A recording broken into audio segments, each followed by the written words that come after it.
अस्सलाम वालेकुम students of BEd. ठीक है, ये हमारे पास course code 8601 general methods of teaching का यूनिट नंबर 2 है, लेसन प्लानिंग। ठीक है, लेसन प्लानिंग हमारा चैप्टर है। इसको राइट किया है डॉक्टर शाइस्ता मजीद ने, इसको रिव्यू किया है डॉक्टर हमीद खान नियासी ने।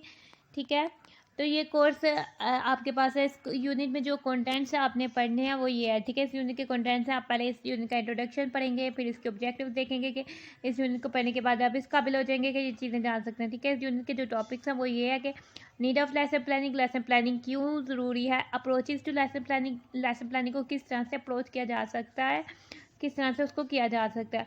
Course and unit planning. ठीक है, आप एक कोर्स को प्लान कर सकते हैं और एक यूनिट को प्लान कर सकते हैं। डेली एंड वीकली प्लानिंग, यानी कि आप डेली और वीकली प्लानिंग को कर सकते हैं। Steps in lesson planning, lesson planning में क्या स्टेप्स हैं वो द लेसन प्लान फॉर्मेट। ठीक है, आप एक फॉर्मेट तैयार कर सकते हैं जिसमें जो आप लेसन प्लान कर सकते हैं। सेल्फ असेसमेंट क्वेश्चंस और डिफरेंसेस जो है वो इस कोर्स का हिस्सा है। ठीक है, तो सबसे पहले हम इंट्रोडक्शन की तरफ आ जाते हैं। ठीक है, लेसन प्लान जो होता है वो एक डिटेल्ड प्लान होता है, यानी कि उसमें डिटेल से लिखी जाती हैं किसी भी महसूस क्लास की एक्टिविटीज़ और उसके ऑब्जेक्टिव्स के, वो क्या सीखेगी इस लेसन के बाद, तो वो जो है वो लेसन प्लानिंग में लिखी जाती है। और ये टीचिंग और लर्निंग प्रोसेस का जो है बहुत इंपॉर्टेंट हिस्सा होता है। ठीक है, जो लेसन प्लान होता है वो बेसिकली इस चीज़ का अक्स होता है, मिरर में जैसे अक्स देखते हैं वो इस चीज़ का अक्स होता है कि टीचर जो है क्या एक हर क्लास से हासिल करना चाहता है और वो किस तरह से इसको हासिल करेगा। जो क्या कहते हैं लेसन को प्लान करना है वो टीचर को हेल्प करता है किस तरह से क्लास टाइम को कंट्रोल करना है और उसको इफेक्टिवली यूज़ करना है। टीचर्स की इफेक्टिवनेस इसी चीज़ से जज की जा सकती है कि वो किस तरह से इंस्ट्रक्शन को अपनी डिज़ाइन करता है और इम्प्लीमेंट बच्चों पर अप्लाई करता है ताकि उनकी लर्निंग को प्रमोट किया जा सके, वो अच्छे से पढ़ सकें। ठीक है, लेसन प्लान में जो चीज़ें इन्वॉल्व होती हैं वो टीचिंग गोल्स होते हैं कि टीचर ने क्या हासिल करना है, ऑब्जेक्टिव्स होते हैं। ठीक है, जो हासिल करने काबिल हो जाएगा। टीचिंग मेथड्स होती हैं, असेसमेंट फॉर्म्स होती हैं, आपने किस तरह से उनके टेस्ट वगैरह देने हैं, इन सब से को मिलाकर जो है वो लेसन प्लान जो है बन जाता है, जो कि स्टूडेंट्स को लर्निंग में हेल्प आउट करता है। जो अच्छा लेसन प्लान है उसमें जो है जो आपने इंस्ट्रक्शन मेथड बताना है उसकी डिस्क्रिप्शन और किस तरह से आपने पार्टिकुलर किसी महसूस क्लास में अप्लाई करना है ताकि वहाँ का जो हर स्टूडेंट्स हैं कि जो डिफरेंट माइंड है उसके मुताबिक जो है वो आप इसको कन्वे कर सकें। ठीक है, लेसन प्लान में टीचर जो है वो इसे एवेलुएट करता है, इसे में ये करता है कि किस तरह कितना जो है प्लान जो है वो इफेक्टिव रहा था और इसमें एडवियंस और एडिशंस फ्यूचर यूज़ के लिए जो है इसमें एडिशंस जो करनी होती है वो जो इसकी रिविजन्स करवानी होती है वो करवाता है। ठीक है, लेसन प्लान जो होता है वो जो उसकी डिग्री ऑफ डिटेल्स होती है वो चेंज होती रहती है। सम कुछ टीचर्स जो होती हैं वो प्लान का सिर्फ और सिर्फ कुछ नोट्स लिखती हैं और अदर कुछ टीचर्स होती हैं कि वो हर टीचर्स ऐसे होते हैं कि वो हर स्टेप्स लिखते हैं डिटेल से लेसन प्लान में। ठीक है, तो जो टीचर है वो ये सोचे कि कौन सा जो सिस्टम है वो बेहतर तरीके से काम कर सकता है इन बच्चों के साथ। ठीक है, इस यूनिट में हम एलिमेंट्स ऑफ लेसन प्लान पढ़ेंगे कि लेसन प्लानिंग में क्या क्या चीज़ें होती हैं। इसमें हम स्टेजेस पढ़ेंगे जो कि लेसन प्लानिंग में इन्वॉल्व होती हैं। डिफरेंट ठीक है, इस यूनिट में हम लेसन प्लानिंग की तरफ डिफरेंट अप्रोचेस को पढ़ेंगे। फिर हम इसमें डेली वीकली या कोर्स यूनिट जो कि इसमें इंक्लूड होता है वो पढ़ेंगे। इसके एंड में हम वो स्टेप्स पढ़ेंगे जो कि लेसन प्लानिंग में इन्वॉल्व होते हैं। ठीक है, इसके ऑब्जेक्टिव्स क्या हैं, इस यूनिट को पढ़ने के बाद हम इस काबिल हो जाएंगे कि हम जो है लेसन प्लानिंग के कॉन्सेप्ट को अंडरस्टैंड कर सकें, हम एक लेसन प्लानिंग क्यों ज़रूरत है उसको देख सकें। ठीक है, आपने इसको देखना है कि किस तरह से जो है लेसन प्लान करने की क्या ज़रूरत है। आपने देन देखना है कि कौन सी स्टेजेस जो होती हैं इसमें हम आप इस काबिल हो जाएंगे कि आप जान लेंगे कि कौन सी स्टेजेस होती है जो कि लेसन प्लानिंग में आती हैं, स्टेप्स कौन से होते हैं। फिर आपने अप्रोचेस टू लेसन प्लानिंग करनी है। ठीक है, आपने कोर्स को प्लान करना है और यूनिट को प्लान करना है और आपने वीकली और डेली प्लान्स जो हैं वो बनाने हैं लेसन के रिलेटेड और आपने इन स्टेप्स को फॉलो करना है। कौन से स्टेप्स को फॉलो करना है ये आप सीख जाएंगे इस चैप्टर को पढ़ने के बाद। लेसन प्लानिंग में कौन से स्टेप्स जो है वो फॉलो होते हैं। सबसे पहले जो आ जाता है वो हमारे पास है नीड ऑफ लेसन प्लान, यानी कि लेसन प्लान जो है वो क्यों ज़रूरी है।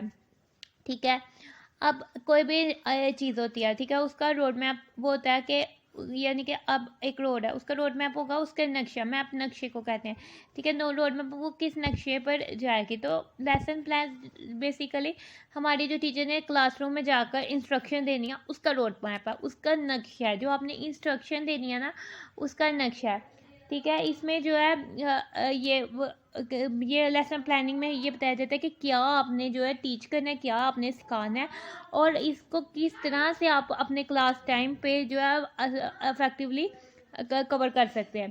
टीचर्स को जो चाहिए होता है वो आगे उसने लेसन को प्लान करना है ताकि वो अपनी एक क्लास में अपने कोर्स की को अच्छे से इंस्ट्रक्ट कर सके, उन्हें अच्छे से समझा सके, ठीक है। लेसन प्लान जो होता है आपने जो बच्चों को इंस्ट्रक्शन देनी है उसके लिए बहुत ज़रूरी होता है, ठीक है। लेसन प्लान इसलिए किया जाता है कि वो डिस्क्राइब करे किसी भी सब्जेक्ट जो कि आपने कवर करना है, उन्हें पढ़ाना है, उसकी प्रेफरेंस के वो कितना इम्पोर्टेंट है, और एक्टिविटीज़ जो कि क्लास में आपने करवानी है, ठीक है।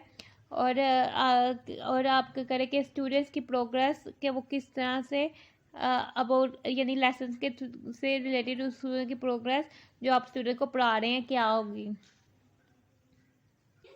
ठीक है। एक वेल डेवलप्ड लेसन प्लान होता है वो स्टूडेंट्स की इंटरेस्ट और उसकी ज़रूरियात का रिफ्लेक्ट होता है, अक्स होता है, ठीक है। इसको इस तरह से कंडक्ट किया जाता है कि इसमें आप ऐसे ऑब्जेक्टिव इंक्लूड करते हैं कि आपने लेसन को फॉर्मुलेट करना है ताकि वो आप बिहेवियर में चेंजिंग जो है वो लेके आ सकें, बिहेवियर टर्म्स में इसको किया जाता है, ठीक है। मुनासिब और बेहतरीन प्रैक्टिसेस जो आप करवाते हैं अपनी टीचिंग को प्रूव करने के लिए, और टीचिंग को करते हैं कि ताकि आप जो है ऑब्जेक्टिव्स को अचीव कर सकें जो कि लेसन प्लान में इंक्लूडेड हैं, ठीक है। जो आपने कंटेंट क्लास में कवर करना है वो लेसन प्लान में लिखा जाता है, ठीक है। और एवेलुएशन प्रोसीजर्स जो है वो भी लेसन प्लान में इंक्लूड होता है कि किस तरह से आपने स्टूडेंट्स को एवेलुएट करना है, चेकआउट करना है, ठीक है। लेसन प्लान जो है वो बेनिफिशियल है, फ़ायदेमंद है टीचर्स के लिए बहुत सारे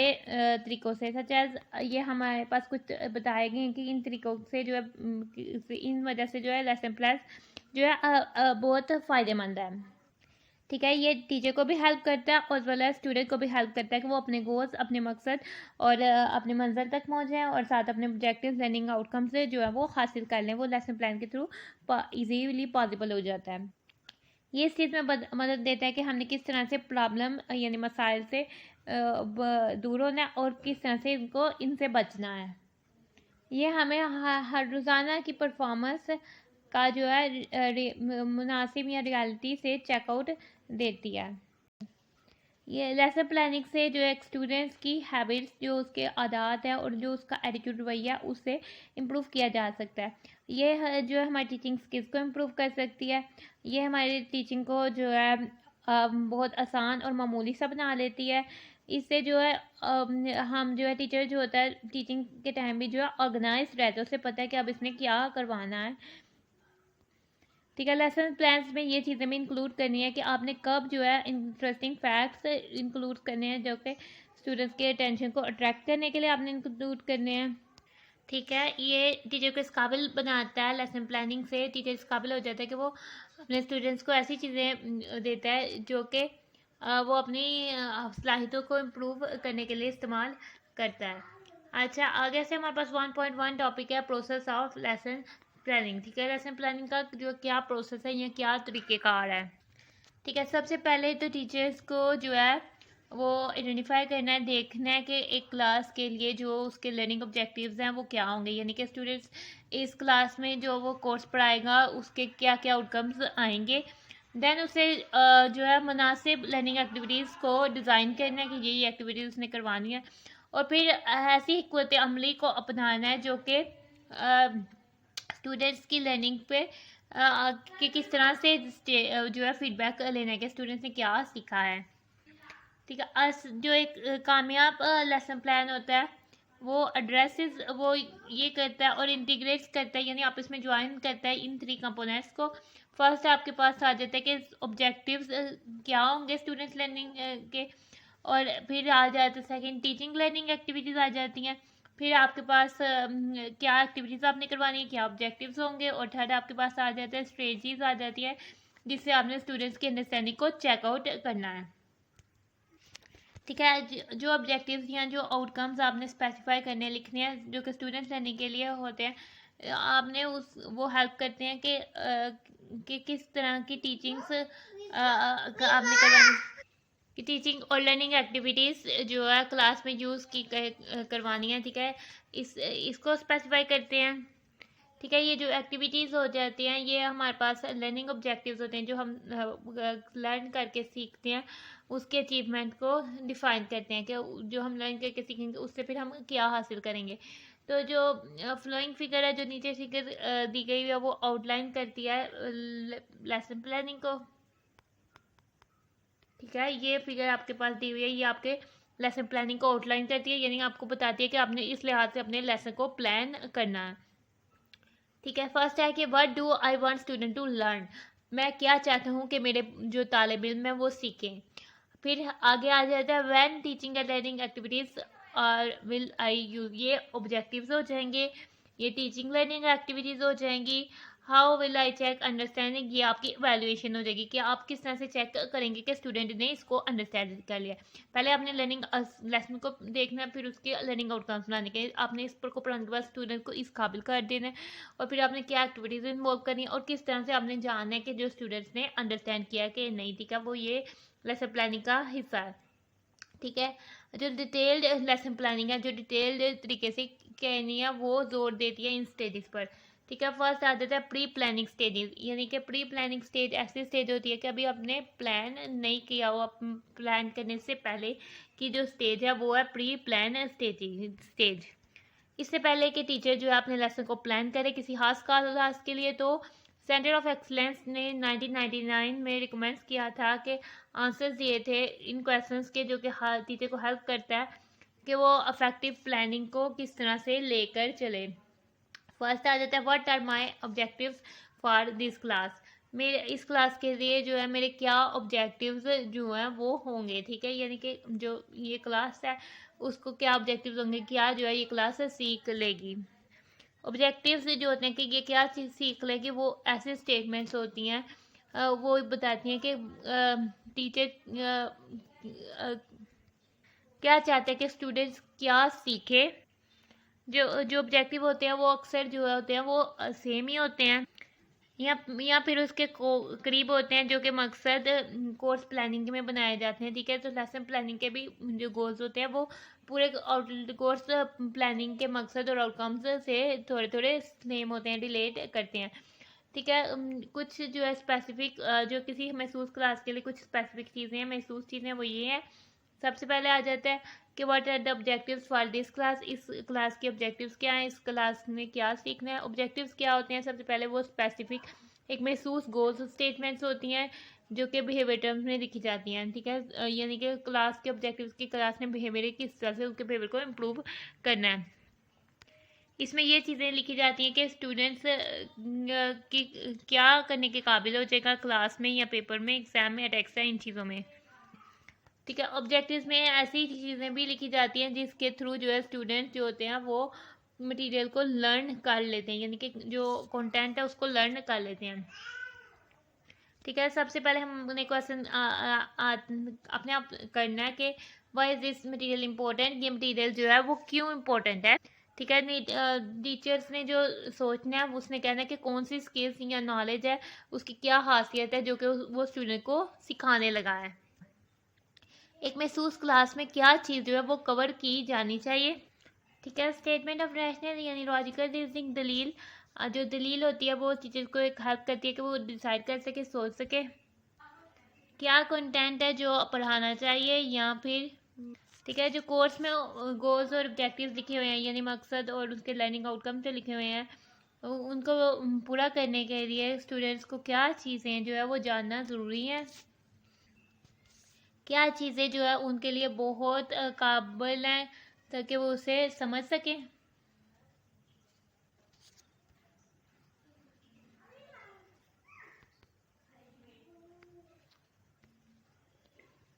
तो स्टूडेंट्स जो हैं वो क्या पहले से जानते हैं। हर स्टूडेंट्स को जो है किसी भी पर्टिकुलर चीज़ के मतलब डिफरेंट नॉलेज हो सकता है, यानी कि तो टीचर्स को सबसे पहले ट्राई करना चाहिए, असेस करना चाहिए कि वो स्टूडेंट जो है ऑलरेडी क्या जानता है और क्या करने के काबिल है। अगर टीचर को जो स्टूडेंट्स के पहले से जो सीखा हुआ है उसके बारे में नॉलेज हो, तो स्टूडेंट्स एक बेहतर पोजीशन पे आ जाएगा कि वो क्लास को किस तरह से स्टार्ट करे और स्टूडेंट्स को किस तरह से जो है हेल्प आउट करे। आगे से आ जाता है what material will be needed, यानी कि कौन सा मटेरियल या कौन सी चीज़ें जो है वो ज़रूरत होंगी और क्या चीज़ें, क्या इक्विपमेंट्स चाहिए जो कि टीचर्स के मकसद को पूरा करे। वो टीचर ने डिसाइड करना है कि उसे क्या जो चीज़ें हैं वो कौन सी चीज़ें जो ज़रूरत है। ठीक है, जो वेल प्लानिंग की होती है टीचर ने, वो टीचर को अलाउ करता है कि इस काबिल बनाता है कि वो प्रिपेयर हो जाए। ठीक है, प्रिपेयर करके अपना जो है वो लेसन को डिलीवर करे।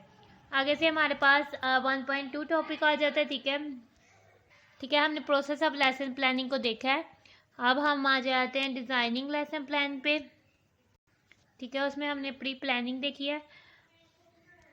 ठीक है, लेसन प्लान को डिज़ाइन करने के लिए कुछ एलिमेंट्स इन्होंने दिए हुए हैं। ठीक है, ये जो सब एलिमेंट्स दिए जाएंगे आपको, ये सब जो है वो एक ही क्लास में नए एलिमेंट्स यूज़ किए जा सकते हैं, क्योंकि कई बार जो होती है क्लास वो 2 से 3 लेक्चर्स पे डिपेंड कर जाती है, तो इसलिए जो सब एलिमेंट्स है वो हर क्लास में नहीं अप्लाई होते। आपने उससे रिलेटेड अप्रोप्रिएट एलिमेंट्स को जो है वो अप्लाई करना होता है। ठीक है, आपने डिज़ाइनिंग करनी है लेसन प्लान को, उसमें एलिमेंट पहले आ जाता है इंट्रोडक्शन। ठीक है, तो इंट्रोडक्शन जो होता है ऐसा रास्ता होता है जिससे आप स्टूडेंट को वार्म अप करते हैं। ठीक है, सबसे पहले आपने स्टूडेंट और क्लास को इजी इन्वायरमेंट बनाते हैं कि वो आप सबसे पहले जो है जो आपने पढ़ाना है उसका से आपको सबाक बताते हैं कि वो क्या है और क्यों पढ़ाना है, और इसमें आपके पास कुछ चीज़ें हेल्पफुल हो सकती हैं। सबसे पहले आपने जो कि आज क्लास में करवाना है उसकी आउटलाइन प्रोवाइड की जाए। आपने स्ट्रक्चर बनाना है ताकि आप स्टूडेंट्स को ऑर्गेनाइज कर सकें इस तरह से कि उनके सोचने की चीज़ों को ऑर्गेनाइज कर सकें और वो न्यू आइडियाज से इंटीग्रेट कर लें। ठीक है, रिलेट कर दे।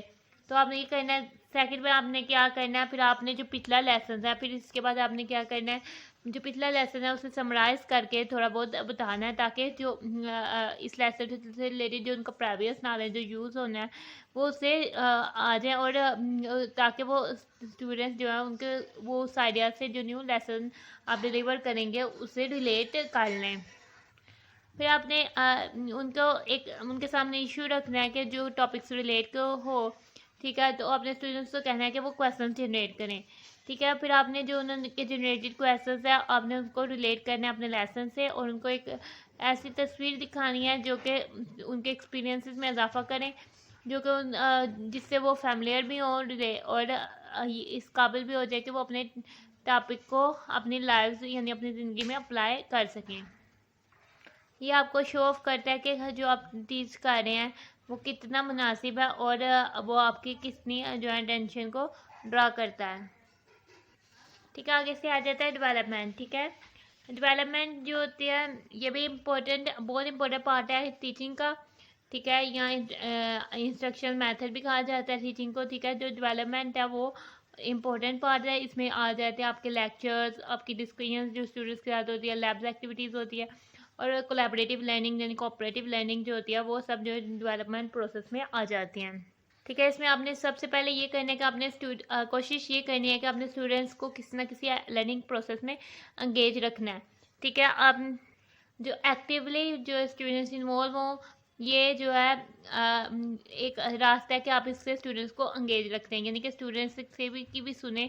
पैसिवली टीचिंग ये होती है कि आप बस लेक्चर दे दें और स्टूडेंट उसमें इन्वॉल्व ना हो। आपने स्टूडेंट्स से क्वेश्चंस करने हैं, उनको इन्वॉल्व करना है। ना सिर्फ ये स्टूडेंट्स की तवज्जो को बरकरार रखती है बल्कि उनके उनके अंदर ये स्किल्स को डेवलप करती है कि वो ज़्यादा लेवल पर जो है वो सोचें, यानी उनको हायर लेवल थिंकिंग स्किल्स जो है वो आ जाती है। ठीक है, आपने क्या करना है, फिर आपने बहुत ज़्यादा मेथड्स यूज़ करने हैं क्लास में। ठीक है, डिफरेंट मेथड्स यूज़ करने हैं। ठीक है। जो एक जो सिंगल मेथड आप अप्लाई करते हैं अपने लेसन को डिलीवर करने के लिए, वो सब स्टूडेंट्स के लिए एप्लीकेबल नहीं हो सकता। ठीक है, जो आप ज़्यादा मेथड यूज़ करेंगे उससे जो क्लास की आप जो अटेंशन है वो अपनी तरफ मबजूल करवा सकेंगे और इससे जो है लर्निंग भी इम्प्रूव होगी। ठीक है, स्टूडेंट्स को आपने अब चांस देना है कि वो जो उन्होंने स्किल्स सीखी हैं वो अपने कॉन्सेप्ट्स को यूज़ करते हुए उन स्किल्स को अप्लाई करें। ठीक है, ये उनको लर्न करने में भी मदद देगा और टीचर को भी इस चीज़ का चांस मिल जाएगा कि वो उनको इनफॉर्मली यानी गैर रवायती तौर पर असेस कर ले कि उस स्टूडेंट्स ने कितना जो है वो सीख लिया है। ठीक है, ये जो असेसमेंट होगी ये आपको इस टीचर को इस काबिल बना देगी कि वो जान लेगा कि उसने अपने बच्चों को ये क्लैरिफाई और कितनी लर्निंग करवानी है, या कि इसके लिए कितनी जो है फर्दर दोबारा अगेन जो है वो प्रैक्टिस करवानी है। Third one is conclusion. ठीक है, थर्ड वन क्या आ जाता है, हमारे पास कंक्लूजन आ जाता है, यानी कि थर्ड एलिमेंट हमारे पास कंक्लूजन होता है। कंक्लूजन को हम रिजल्ट भी कहते हैं। ठीक है, आप कंक्लूजन, ठीक है, 3 एलिमेंट्स से सबसे पहले आपने इंट्रोडक्शन करना है। ठीक है, फिर आपने उनकी डेवलपमेंट करनी है। ठीक है, उनको क्लास को किस तरह से लेकर जानी है, देन आपने कंक्लूजन करनी है। ठीक है, ठीक है, उनको सबसे पहले लास्ट में जो आपने ये बताना है कि क्या आपने, ठीक है, उनको ये सिखाना है कि वो क्या सीखें और ये उनके लिए क्यों जो है इम्पोर्टेंट है। ठीक है, आपने इन एक्टिविटीज़ को जो है कंक्लूजन में कंसिडर करना है। ठीक है, 3 एलिमेंट्स थे, इंट्रोडक्शन, डेवलपमेंट और कंक्लूजन। अब जो कंक्लूजन में एक्टिविटीज़ आ जाती है, ठीक है, लेक्चर के लास्ट में आपने कंक्लूजन करनी है। सबसे पहले आपने या तो ये कर सकते हैं, आस्क फॉर क्वेश्चंस, आपने उनसे जो कुछ लास्ट मिनट्स होते हैं आपने उनसे क्वेश्चंस करने हैं कि ठीक है, आपने उनसे स्टूडेंट्स को कहना है कि वो क्वेश्चंस करें और आइडियाज़ को जो है एक्सप्लोर करें, देखें कि जो उनके जहन में आते हैं। ठीक है, इस तरह के क्वेश्चंस करने। आपने फिर लास्ट में जो होता है जो मेन पॉइंट्स हैं उनको समराइज़ करने हैं और आपने बताना है कि वो किस तरह से कोर्सेज से रिलेट कर। ठीक है, स्टूडेंट्स जो होते हैं वो इस काबिल नहीं होता कि वो हमेशा इस काबिल नहीं होता कि वो हर चीज़ को कोर्स के साथ रिलेट कर सके। तो टीचर्स ने जो है लिंक क्रिएट करना है, जो कि आज एक्टिविटीज़ के ज़रिए क्लास में सिखाया गया है, उससे जो है लार्जर यानी कोर्स से क्या लिंक है, यानी एक सब टॉपिक से एक कोर्स का क्या लिंक है। इस तरीके से जो टीचर्स है वो स्टूडेंट की हेल्प कर सकता है कि वो जो है कॉन्सेप्चुअल अंडरस्टैंडिंग करना शुरू हो जाए, यानी कॉन्सेप्ट वाइज जो है चीज़ों को समझना शुरू हो जाए। आगे से हमारे पास आ जाता है नेक्स्ट लेसन। फिर से ये हमें शो ऑफ करता है कि किस तरह से लेसन जो है वो आपस में एक दूसरे से लिंक्ड होते हैं और स्टूडेंट्स की हेल्प करता है कि वो कॉन्सेप्चुअली अंडरस्टैंड कर दें लेसन को। ठीक है, रिकैपिटलाइज यानी आपने जो पढ़ाया है उसको कैपिटलाइज करें, रिकैपिटलाइज दोबारा से कैपिटलाइज करें, या 1 मिनट दें बच्चों को के आपने जो आज सीखा है उसके मिनट 1 मिनट राइटिंग करें। ठीक है, आपने 1 या 2 मिनट क्लास में जो लास्ट है वो देने हैं और स्टूडेंट्स को कहना है कि वो अपनी शीट्स लें, पेपर लें। ठीक है, और उसमें अपना नाम लिखे बगैर जो है वो लिखें कि वो क्या यकीन रखते हैं कि जो हमने पढ़ा उसका मेन आइडिया क्या है, या फिर एक क्वेश्चन जो है वो लेसन में यानी कि या जो आज लेसन पढ़ाया गया उसके मतलब जो है वो एक सवाल करें कि वो क्या सवाल करते हैं। ठीक है, ये थी डिज़ाइनिंग का लेसन प्लान। ठीक है, हमने प्रोसेस ऑफ लेसन प्लानिंग देखा, उसमें प्री प्लानिंग स्टेज, फिर हमने डिज़ाइनिंग का लेसन प्लान किया। अब देन हम आ जाते हैं द पोस्ट प्लानिंग स्टेज, यानी प्लानिंग के बाद की स्टेज, वो आ जाती है पोस्ट प्लानिंग स्टेज। ठीक है, पोस्ट प्लानिंग यानी कि आपने प्लान करने के बाद जो है लेसन को डेवलप दे दिया। ठीक है, उसके बाद जो पोस्ट प्लानिंग है दोबारा से जो प्लानिंग स्टेज है उसमें आपने क्या करना है, टीचर ने अपनी प्लानिंग इस तरह से करनी है कि उसने देखने के स्टूडेंट्स ने क्या जो है वो सीख लिया है और कितना जो है असरअंदाज जो उसका लेसन रहा है। ठीक है, ये जो असेसमेंट करनी है, ठीक है, पोस्ट प्लानिंग जो स्टेज है उसमें जो आपने असेसमेंट करनी है वो कॉम्प्लिकेटेड या डिफ़िकल्ट टास्क नहीं होना चाहिए, ये बहुत सिंपल और गैर रवायती तौर पर होना चाहिए। मिसाल के तौर पर यहाँ फॉर इंस्टांस कह सकते हैं कि आपने कुछ जो है क्लास का पार्ट लेना है, उस स्टूडेंट्स को की ग्रुपिंग करनी है, आपने उनको प्रॉब्लम्स देनी है कि वो इकट्ठे मिलकर जो है उस पर वर्क करें और वो आपको वो उसका सोल्यूशन जो है वो उसके इश्यूज़ को डिस्कस करें, उस पर कॉन्सेप्ट्स को अप्लाई करें और आपको इसकी एक अच्छी जो है सेंस इससे रिलेटेड और आपको बताएं कि वो कितना जो है इससे सीखे हैं। ठीक है, 1 मिनट जो आप जो है लेसन के मुतालिक जो लिखेंगे या अपनी प्रॉब्लम के मुतालिक वो भी इस तरह से जो है वो हेल्पफुल हो सकता है। ठीक है, अब आपने एक्टिविटीज़ आपके पास है कि जो कॉन्सेप्ट्स आपने पढ़े हैं उससे रिलेटेड एक्टिविटी। ठीक है, आपने इंटरव्यूज़ लेने हैं और आपने कलेक्ट करने हैं व्यूज़ 5 से 10 टीचर्स के, इस लिहाज से कि उन्होंने क्यों जो है लेसन को प्लान किया है। ठीक है, उनके ओपिनियंस के मुताबिक जो उन्होंने रीजंस बताए हैं कि वो किस क्यों अपने लेसन को प्लान करते हैं, वो आपने लिस्ट आउट करने हैं। तो ये आपकी एक्टिविटी है। ठीक है, तो ये आप तभी कर सकते हैं, आप डिफरेंट टीचर से इंटरव्यू करें और उनकी प्लानिंग चेक के बारे में पूछें, तो ही आप इसको एक्टिविटी को डन कर सकते हैं। ठीक है, अगर सब आपके पास आ जाती है एक्सरसाइज में आपके पास आ जाते हैं 4 क्वेश्चन। फर्स्ट क्वेश्चन आपने क्या करना है, लेसन प्लानिंग के मेरिट्स लिखने हैं टीचर्स के लिए, क्या टीचर्स है। ठीक है, इसमें आप इफेक्टिवनेस लेसन प्लानिंग के बारे में लिख सकते हैं, यहाँ एडवांटेजेस जो है लेसन प्लानिंग के क्या क्या हो सकते हैं। ठीक है, इससे आप अपने जो है क्लास का टाइम इफेक्टिवली यूज़ कर सकते हैं, इससे जो है टीचिंग लर्निंग प्रोसेस इन्हांस हो सकती है। ठीक है, तो इसमें और इसमें जो है स्टूडेंट और टीचर दोनों इजीली गोल्स और ऑब्जेक्टिव्स हासिल कर सकते हैं। इससे आपकी टीचिंग स्किल्स इंप्रूव हो सकती है, इससे आपकी टीचिंग आसान हो सकती है और मामूली हो सकती है।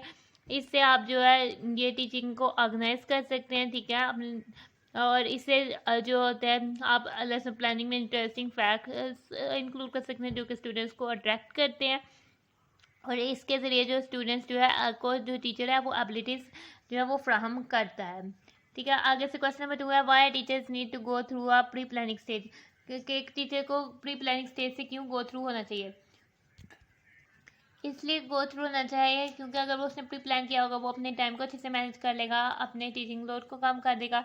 ठीक है, इसमें अगेन एडवांटेजेस आप भी लिख सकते हैं, देन आप इसके एलिमेंट्स लिख सकते हैं कि इसमें जो क्या होंगे प्री प्लानिंग स्टेज में आपने इसके एलिमेंट्स ये होंगे कि ऑब्जेक्टिव्स क्या होंगे स्टूडेंट्स लर्निंग के, टीचिंग लर्निंग एक्टिविटीज़ क्या होंगी, स्ट्रेटजीज क्या होंगी कि जिससे आपने चेक करना है कि स्टूडेंट की अंडरस्टैंडिंग है, तो वो आ जाएंगे। प्री प्लानिंग स्टेज जो है इसलिए ज़रूरत है कि इन सब चीज़ों को करने के लिए। ठीक है, how does the teacher design instruction, teacher जो है वो किस तरह से इंस्ट्रक्शन को डिज़ाइन करेगा।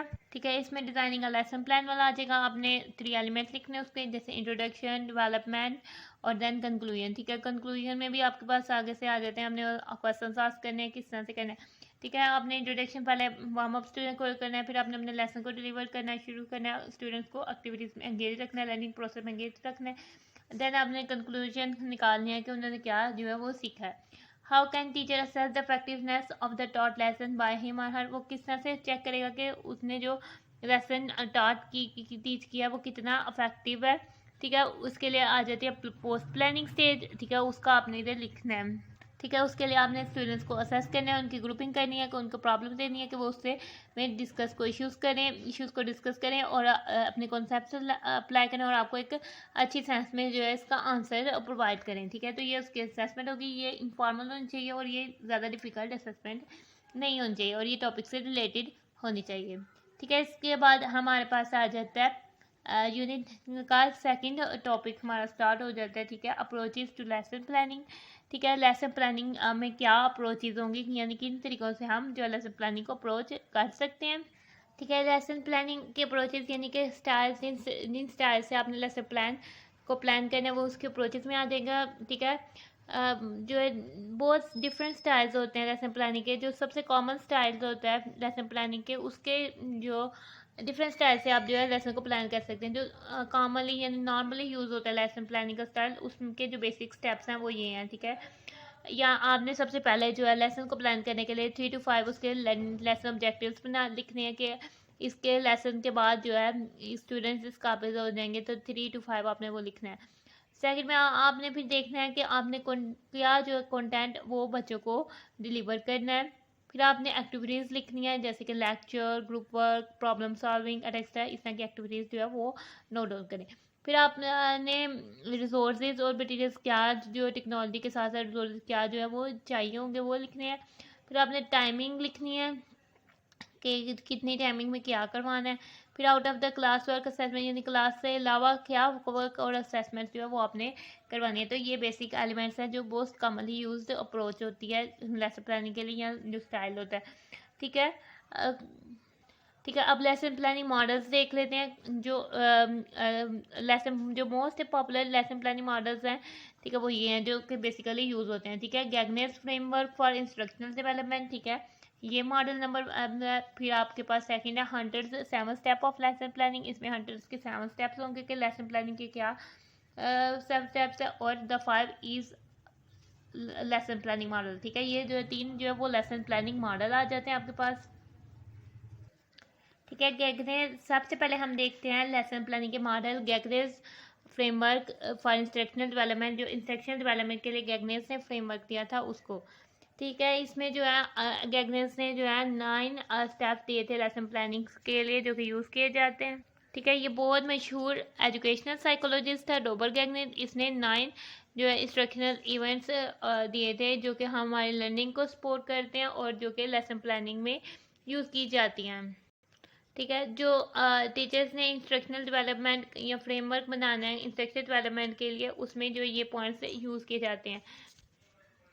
ठीक है, गैगनेस फ्रेमवर्क के थ्रू जो है ज़्यादातर फोकस करता है कि जब इंस्ट्रक्शन दी जा रही होती है लेक्चर के मतलब, देन इंटेलेक्चुअल्स की कितना जो है इंटेलेक्चुअल स्किल हासिल की गई, यानी कितना जो है स्टूडेंट्स साथ इन्वॉल्व होते हैं। ठीक है, जो 9 इवेंट्स ऑफ इंस्ट्रक्शंस हैं वो आपको दिए गए हैं। ठीक है, फर्स्ट देखते हैं। सबसे पहले आपका आ जाता है गेनिंग अटेंशन, यानी आपने स्टूडेंट्स की अटेंशन को अपनी तरफ मबजूल करना है। ठीक है, आपने स्टूडेंट्स की अटेंशन इस तरफ मबजूल करनी है कि उनकी अटेंशन जो है वो लेसन से रिलेट हो जाए, उनके माइंड जो है वो इसको पिकअप करना शुरू हो जाए। ठीक है, इसके लिए बहुत सारे तरीके होते हैं कि आप स्टूडेंट्स की अटेंशन को हासिल कर सकें। मिसाल के तौर पर आप लेसन को इस तरह से रिलेट करें कि स्टूडेंट्स जो पहले से जानता है उससे उसके दरमियान लिंक बन जाए।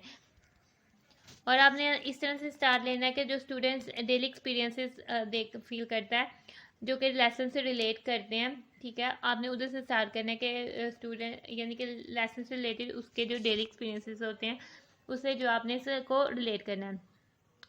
सेकंड आ जाता है informing learner of the objective, यानी कि आपने सीखने वाले को उसके ऑब्जेक्टिव से इन्फॉर्म करना है। ठीक है, आपने अपने स्टूडेंट्स को बताना है कि वो क्या इस लेसन को पढ़ने के बाद किस काबिल हो जाएंगे या वो क्या लर्न कर लेंगे। ठीक है, आपने ऑब्जेक्टिव्स को स्टेट करना है और स्टूडेंट्स को इसका बारे में वो अवेयर करना है कि वो क्या जो है सीखने जा रहे हैं। ठीक है, थर्ड आ जाता है stimulating recall of prior learning. ठीक है, आपने जो उन्होंने पहले से पढ़ा हुआ है उसको रिमेंबर करने, दोबारा अपने जेहन में लाने पर उनकी हौसला अफजाई करनी है ताकि वो जो पहले से पढ़ा हुआ है उसको दोबारा से अपने जेहन पर लाएं।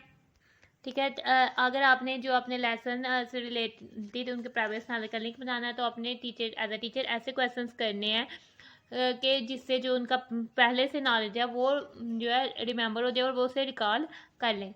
फिर आप फोर्थ स्टेप आ जाता है प्रेजेंटिंग द कंटेंट। आपने जो है कंटेंट को प्रेजेंट करना है, उनको शो ऑफ करना है। ठीक है, एक टीचर्स ने जो है न्यू कॉन्सेप्ट को प्रेजेंट करना है, शो ऑफ करना है, यानी कि न्यू कॉन्सेप्ट देने हैं और जो कॉन्सेप्ट्स हैं जो पहले से स्टूडेंट्स जानते हैं उनको डिफ़ाइन करना है और उसकी उनको डिटेलली डिस्क्राइब करना है। ठीक है, इससे पहले कि स्टूडेंट जाने। ठीक है, यानी कि आपने प्रेजेंटिंग द कंटेंट, यानी आपने कंटेंट को जो है न्यू कॉन्सेप्ट को स्टूडेंट्स के सामने प्रेजेंट करना है, उसको बताना है और उसकी डिटेल्स जो है स्टूडेंट को वो प्रोवाइड करनी है। ठीक है, फिर फिफ्थ एलिमेंट आ जाता है या फिफ्थ एलिमेंट ऑफ इंस्ट्रक्शनल आ जाता है के प्रोवाइडिंग लर्निंग गाइडेंस। आपने लर्निंग गाइडेंस यानी कि किस तरह से उन्होंने लर्न करना है वो आपने प्रोवाइड करनी है। टीचर ने क्या कहते हैं ऑडियो और विजुअल जो है चीज़ें दिखानी है बच्चों को ताकि वो इनसे उनकी लर्निंग जो है वो इम्प्रूव हो जाए। 6 में आपने बच्चों को जो है ऐसे मौके प्रोवाइड करने हैं जिससे वो प्रैक्टिस कर लें। ठीक है, टीचर्स को एग्जांपल्स को यूज़ करनी है अपनी डेली लाइफ से ताकि वो उनको मौके फ्राइम कर सके कि वो अपने लेसन को अच्छे से सीख सकें। बाज़ जो टीचर जो है क्लास वर्क जो है वो लर्निंग को इम्प्रूव करने के लिए होता है। ठीक है, आगे से जो है 7th आ जाता है प्रोवाइडिंग फीडबैक।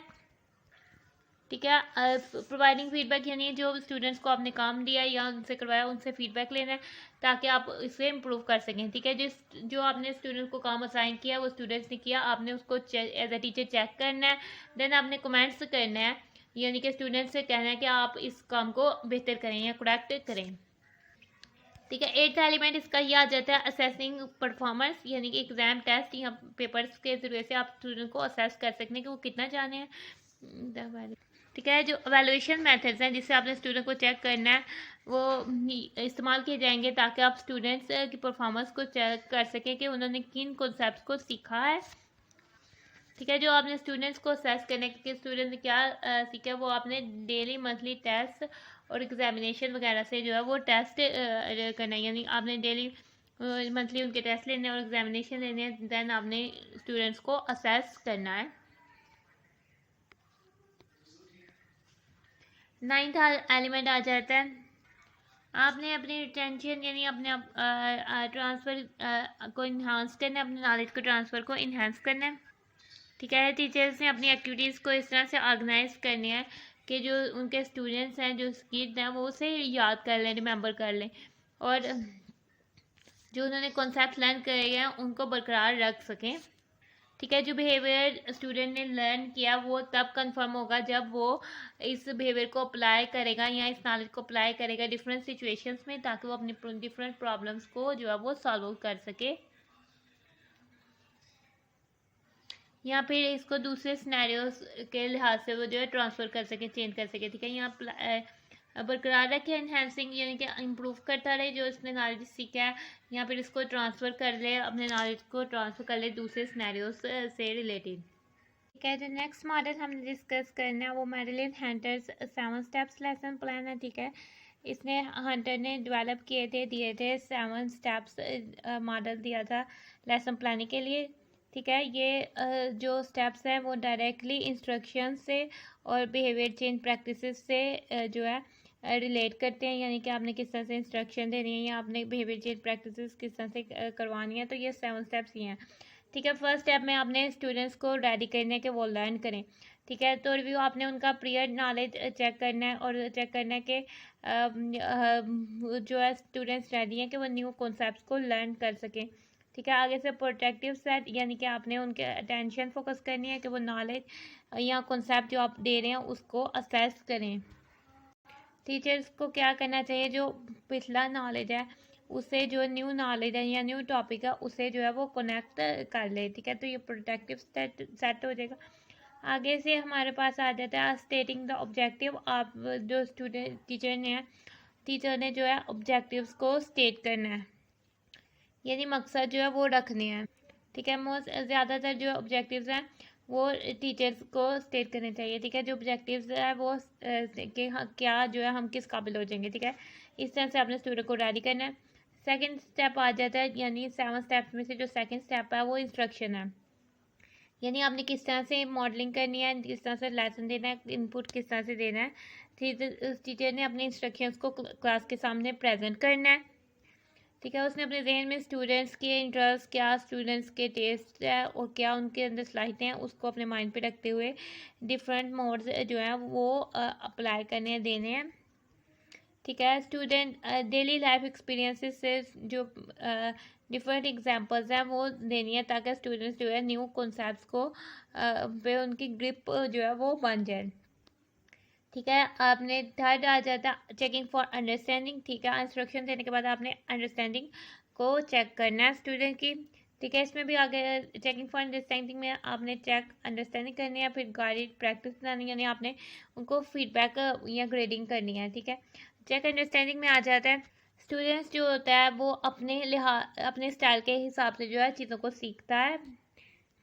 ठीक है, टीचर्स जो है ठीक है स्टूडेंट्स को देखता है, चेक करता है कि वो अंडरस्टैंड कर भी रहा है कि नहीं, उसको या तो middle of the lesson check करना है या फिर लेसन के एंड में जो है वो चेक करना है और डिसाइड करना है कि क्या मज़ीद जो क्लैरिफिकेशन वो रिक्वायर्ड है कि नहीं, या फिर कौन सा पॉइंट है या कौन से एरियाज़ हैं जिसमें ज़्यादा से ज़्यादा क्लैरिफिकेशन रिक्वायर्ड होगी, तो टीचर ने उसको अपने टीचिंग मटेरियल के थ्रू क्लैरिफाई करना है या फिर डिफरेंट जो है स्ट्रेटजीज यूज़ करते हुए स्टूडेंट्स को क्लैरिफाई करना है।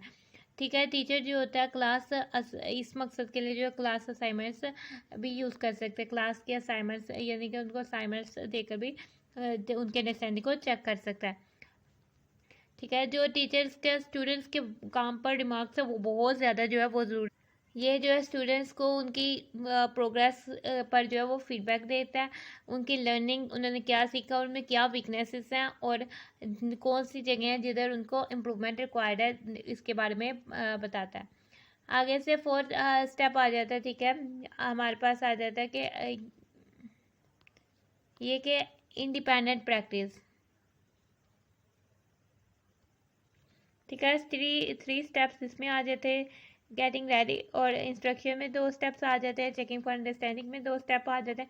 आगे से इंडिपेंडेंट प्रैक्टिस है, ठीक है, यानी कि इंडिपेंडेंट प्रैक्टिस है, यानी कि खुद से जो प्रैक्टिस किया वो अगर जो आपने असाइनमेंट दिया जिसको आपने ग्रेड करना है तो वो अपने स्टूडेंट्स को देनी है, ठीक है। स्टूडेंट्स की लर्निंग जो उन्होंने न्यू कॉन्सेप्ट्स आपने दिया, आपने रेगुलरली चेक करना है, आपने उसके लिए कंटिन्यूस उनके असेसमेंट लेने हैं, कंटिन्यूसली आपने जो है उनके टेस्ट लेने हैं। मिसाल के तौर पर आपने उनके मंथली टेस्ट लेने हैं, क्वार्टरली एग्जाम्स लेने हैं, यानी 1/4 ear middle, first term middle, second term, इस तरह से आपने क्वार्टरली एग्जाम लेने हैं, मंथली टेस्ट लेने हैं, ठीक है। टीचर ने उन एग्ज़ाम्स को मार्क करना है और ग्रेड करना है उनके वर्क को, ठीक है, उनके वर्क को ग्रेडिंग करनी है। आगे से हमारे पास आ जाता है थर्ड मॉडल आ जाता है 5 ईज प्लानिंग, यानी 5 ईज की प्लानिंग, यानी 5 ऐसे वर्ड जो ई से बनते होंगे वो प्लानिंग में इंक्लूड करने हैं, ठीक है। जो कंस्ट्रक्टिविज्म की थ्योरी है, लर्निंग किस तरह से सीखना है, किस तरह से कंस्ट्रक्ट करना है, कि जो लर्नर जो सीखता है वो न्यू आइडियाज़ को बनाता है, किससे बेस जो पहले से वो जानता है उससे जो है वो न्यू आइडियाज़ को बनाता है। तो ये जो मॉडल है वो बेस कर 5 ईज पर, ठीक है, जो कि लर्निंग के लिए, कंस्ट्रक्टिव लर्निंग के लिए इम्पोर्टेंट होते हैं, ठीक है। स्टूडेंट्स अपने लेसन को अब इस तरह से डिज़ाइन करता है कि उसमें इंस्ट्रक्शंस क्या उसने देनी है, ठीक है, उसने क्या जो उसके स्टूडेंट्स ने लर्निंग ऑब्जेक्टिव या क्या सीख लेना है वो रिसोर्सेज इकट्ठे करता है जिससे वो स्टूडेंट्स को शो ऑफ करवाएगा चीज़ें, और प्रोवाइड करता है स्टूडेंट्स को अपॉर्चुनिटी कि वो एक्सप्लोर करें, ढूंढें, बिल्ड करें, दिखाएं और डिमॉन्स्ट्रेट और सोचें जो है लर्निंग को, ठीक है। ये लर्निंग इन्वायरमेंट को शिफ्ट कर देता है टीचर सेंटर्ड से लर्नर सेंटर्ड से ये तक, ठीक है। पैसिव टीचिंग में टीचर सेंटर्ड इन्वायरमेंट होता था जिसमें जो है टीचर के वो सारी लर्निंग अराउंड होती थी, लेकिन जो लर्नर सेंटर्ड इन्वायरमेंट है वो लर्नर के अराउंड होता है, इसमें जो है लर्नर से जो है इन्वॉल्व होती है, यानी कि लर्नर के अराउंड जो है वो लर्निंग इन्वॉल्व हो रही होती है, यानी कि लर्नर जो सीख रहा है उसके अराउंड जो है लर्निंग होती है, ठीक है। 5 में जो ज़्यादातर इसको कंस्ट्रक्टिविज्म लर्निंग से एसोसिएट किया जाता है, रिलेट किया जाता है, ठीक है। इसमें 5 हो जाते हैं। फर्स्ट है एंगेज, यानी कि आपने स्टूडेंट्स को मसरूफ़ रखना है, एंगेज रखना है, ठीक है। आपने स्टूडेंट्स को एंगेज रखना है, आपने उनको मटेरियल प्रोवाइड करना है, उनको वो उनसे क्वेश्चंस को डिफ़ाइन करवाना है कि वो किस तरह से क्वेश्चन को डिफ़ाइन करते हैं, आपने उनको कुछ बेसिक जो क्लास वर्क देना है, आपने जो उनके न्यू कॉन्सेप्ट्स हैं और जो उनके पुराने आइडियाज़ हैं उनके बीच कनेक्शंस बिल्ड करवाना है, आपने जो है उनकी डेली लाइफ से रिलेटिव जो है आपने उनको प्रैक्टिसेस जो है देनी है, ठीक है। एक्सप्लोर आगे से आ जाता है, स्टूडेंट्स जो है वो डायरेक्टली जो है मटेरियल के साथ इन्वॉल्व होने चाहिए, यानी कि उन्हें मटेरियल को यूज़ करना आना चाहिए और इन मटेरियल्स जो है रेगुलरली यूज़ किया जाना चाहिए ताकि वो प्रॉब्लम्स को सॉल्व कर दें। वो स्टूडेंट्स को चाहिए कि वो एक टीम वर्क करें, टीम में वर्क करें ताकि वो अपनी नॉलेज को शेयर करें, ठीक है। आगे से एक्सप्लेन आ जाता है, ठीक है, आगे से आ जाता है एक्सप्लेन। एक्सप्लेन में स्टूडेंट्स को जो है ये अपॉर्चुनिटी यानी मौका मिलना चाहिए था कि वो जो उसने कॉन्सेप्ट सीखे हैं उसको एक्सप्लेन कर सके, बयान कर सके, जैसे कि उसने डिस्कवरीज देखी हैं या कोई प्रोसेसेस सीखे हैं या आइडियाज़ जो है वो किए हैं तो वो उनको एक्सप्लेन कर सके, या तो लिख कर एक्सप्लेन कर सके असाइनमेंट्स की सूरत में, या तो वो फिर बोल कर एक्सप्लेन कर सके, या फिर वो सिर्फ किसी क्रिएटिव राइटिंग से एक्सप्लेन कर सके, या फिर किसी प्रोजेक्ट बनाकर वो उसको एक्सप्लेन कर सके। टीचर्स को जो है वो प्रोवाइड करना है स्टूडेंट को मटेरियल, सारी चीज़ें जिससे वो इजीली एक्सप्लेन कर ले, कि बुक्स, रिसोर्सेज ऐसे जाए, और आप टीचर ने उनको फीडबैक देना है, उनकी वोकैबुलरी को इन्हेंस करना है, उनकी प्रोनाउंसिएशन को इन्हेंस करना है, और जो उनकी गलतियाँ हुई हैं उसे क्लैरिफाई करना है, और उधर अगर कोई रॉन्ग पॉइंट है वो आपने बच्चों को बताना है, ठीक है। आगे से एलैबोरेट आ जाता है, ठीक है। टीचर जो है स्टूडेंट्स के नॉलेज को इन्हेंस कर सकता है, इम्प्रूव कर सकता है दूसरी एग्जांपल्स मिसालें जो है वो देकर, और उनके नॉलेज को जो है बढ़ा सकता है। अगर उसके पास कोई सिमिलर कॉन्सेप्ट है, एक जैसे कॉन्सेप्ट हैं, उनको एक्सप्लेन कर सके, और उनको कह सकता है कि वो इन्हें अप्लाई करें डिफरेंट अदर सिचुएशंस में। ठीक है। ठीक है। वो जो बच्चे जो है वो नया कंसेप्ट जो सीखते हैं या उनको सिखाना है उस, ठीक है, उससे जो है क्वेश्चंस आते हैं जेल में अदर कॉन्सेप्ट से, यानी कि कोई और किसी और कॉन्सेप्ट के लिए जो है उस कॉन्सेप्ट से जो है वो क्वेश्चंस आते हैं। इसको हम इंक्वायरी कहते हैं। ठीक है। एलाबोरेट का मतलब है टीचर और स्टूडेंट ने एग्जाम्पल से नॉलेज को एक्सपैंड करना है, हर जो उसका सिमिलर कॉन्सेप्ट है उसको क्या कहते हैं एक्सप्लेन करना है, और उसको डिफरेंट सिचुएशन में अप्लाई करना है। इन कॉन्सेप्ट से जो जेल में न्यू कॉन्सेप्ट आएंगे वो जनरेट करेंगे, उनको हम इंक्वायरी कहते हैं। ठीक है। तो ये हम गया हमने एलैबोरेट में करना है। एवेलुएट जो होता है, ठीक है, देन हमने एवेलुएट करना है। एवेलुएशन जो होती है यानी कि स्टूडेंट्स की चेकिंग यानी मार्किंग, उसे जज करना कि कितना उसने किया, वो चलती है, कंटिन्यूस प्रोसेस होता है यानी जारी रहने वाला प्रोसेस होता है। ठीक है। बहुत दोनों टीचर भी और सीखने वाला भी सिखाने वाला भी दोनों जो है जो कॉन्सेप्ट्स की अंदर के कितना कॉन्सेप्ट जो है बच्चे ने ले लिया वो चेक करते हैं, और लर्नर खुद भी इसको चेक करता है। ठीक है। मुख्तलिफ एवेलुएशन करने के लिए टेक्निक्स यूज़ की जाती हैं, जैसे रूब्रिक्स यानी ग्लोसरी या टाइटल्स बनाना, जो भी आपने कॉन्सेप्ट सीखा उसका चेकलिस्ट बनाना, ये चीज़ें आपको इनके कॉन्सेप्ट्स क्लियर हैं। ठीक है। तो या फिर टीचर्स के इंटरव्यूज़ लेना कि बच्चों को किस तरह से जो है एवेलुएट किया गया, पोर्टफोलियोज बनाना बच्चों ने क्या क्या सीख लिया, उसका प्रॉब्लम बेस्ड लर्निंग आउटपुट, यानी एक क्वेश्चन दिया उसने क्या उसके मतलब सीखा, जो आउटपुट आए हैं उसको कंसिडर करना, और असेसमेंट रिजल्ट्स यानी कि असेसमेंट जो रिजल्ट्स हैं, ठीक है, जो आपने असेसमेंट्स लिए हैं स्टूडेंट्स के उनके जो रिजल्ट हैं उसको देखना। ठीक है। रिजल्ट्स जो होते हैं वो यूज़ किए जाते हैं ताकि स्टूडेंट की प्रोग्रेस को इवेलुएट किया जा सके, स्टूडेंट ने कितनी तरक्की की है, और इंस्ट्रक्शनल नीड्स यानी कि किस तरह से जो इंस्ट्रक्शनल नीड्स है, ज़रूरत है, उनको फ्यूचर में जो है चेंज किया जा सकता है, मॉडिफाई किया जा सकता है। आगे से हमारे पास आ जाती है एक्टिविटी। आपने लेसन प्लान प्रिपेयर करना है किस टॉपिक पे, वाटर पर। ठीक है। वाटर पे आपने लेसन प्लान प्रिपेयर करना है। ठीक है। आपने इसके लिए जो है 4 क्लास की साइंस की बुक लेनी है, और उसमें 5 ईज मॉडल्स जो है लेसन प्लानिंग वो डिज़ाइन करना है। ठीक है। आपने वाटर से रिलेटेड जो है प्लानिंग करनी है अपनी कि किस तरह से आपने कौन कौन से कॉन्सेप्ट जो बच्चों को देने हैं, कब बच्चों को किन किन तरह एंगेज करने हैं, और बच्चों को क्या एंगेज करना है कि किस तरह से वाटर के मतलब क्लास में कनेक्शंस उनका आपस में बनाए रखना ताकि वो करें और एक्सप्लोर यानी उनकी नॉलेज को अपना शेयर करें, एक्सप्लेन करें, डॉक्यूमेंट्रीज आपने दिखानी है, अलेबरेट करें यानी न्यू कॉन्सेप्ट जो उनके जरिए में जनरेट होते हैं इंक्वायरी की सूरत में वो आएँ, और देन आप इवेलुएट करें कि वो क्या सीखे हैं वाटर से। ठीक है।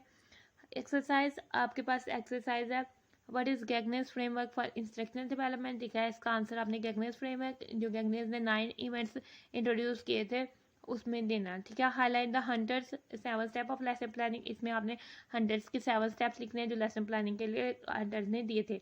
फिर आपने how is 5 is models of lesson planning different from other models. ठीक है। किस तरह से 5 इज मॉडल डिफरेंट है अदर मॉडल से। ठीक है।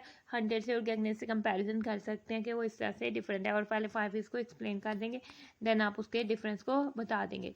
ठीक है। इसके बाद हमारा अब जो है टॉपिक है ठीक है, यूनिट 2 में टॉपिक 3 शुरू होता है, कोर्स एंड यूनिट प्लानिंग। ठीक है। आपने अब कोर्स यानी कि जो आपका कोर्स है और यूनिट है उसको प्लान करना है।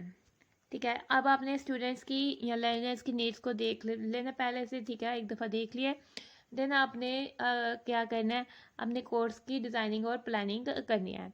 ठीक है। आपने उसके लिए कुछ प्रोसेस के लिए कुछ स्टेप्स दिए हुए हैं। सबसे पहले आपके पास कोर्स बुक है, आपने उसमें से डिसाइड करना है टॉपिक, कौन सा टॉपिक जो है आप बच्चों को टीच करना वाले हैं। फिर आपने उसके ऑब्जेक्टिव्स यानी जो टॉपिक आप टीच करने वाले हैं इसको करने के बाद बच्चे किस काबिल हो जाएंगे कि वो क्या क्या जान सकेंगे या वो क्या क्या परफॉर्म कर सकेंगे। आपने उसके ऑब्जेक्टिव्स लिखने हैं कि ये उसके ऑब्जेक्टिव्स हो जाएंगे। फिर आपने आइडेंटिफाई लर्निंग आउटकम्स, बच्चे इस काबिल हो जाएंगे कि क्या रिजल्ट वो दे सकेंगे। ठीक है। फिर आपने उसकी असेसमेंट डिटरमाइन करनी है कि उनके किस तरह से टेस्ट जो है वो लिए जाने हैं, उनको किस तरह से असेसमेंट असेस करने के वो किस तरह से कितना सीखे हैं। फिर आपने लर्निंग एक्सपीरियंसेस को डिज़ाइन करना है, ठीक है, जो उसने लर्निंग करना है उसको, वो जो एक्सपीरियंसेस उसको करवाने हैं उसको डिज़ाइन करना है। और आपने जो है मटेरियल को ऑर्गेनाइज करना है, जैसे कि कंटेंट है उसको ऑर्गेनाइज करना है।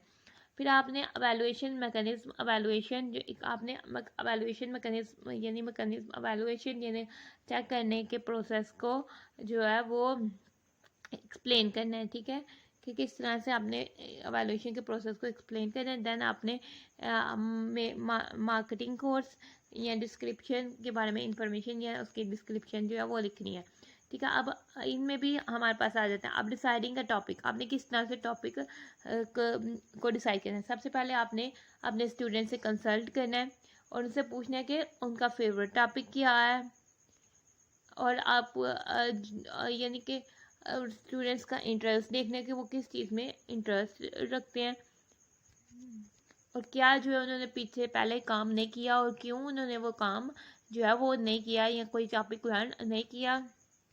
किस तरह से जो पहले से कोर्सेज हैं उनको स्टूडेंट्स के अंदर डेवलप किया जा सकता है या फिर चेंज किया जा सकता है। कौन सी एक्सरसाइजेज या कौन से क्वेश्चंस, कौन सी प्रॉब्लम्स या कौन से जो टेस्ट असेसमेंट असाइनमेंट जो आपने देनी है वो जो है ज़्यादा मुनासिब या ज़्यादा फ़ायदेमंद हो सकती है, ठीक है। फिर आपने क्या करनी है, प्लानिंग बैकवर्ड्स करने हैं, ठीक है,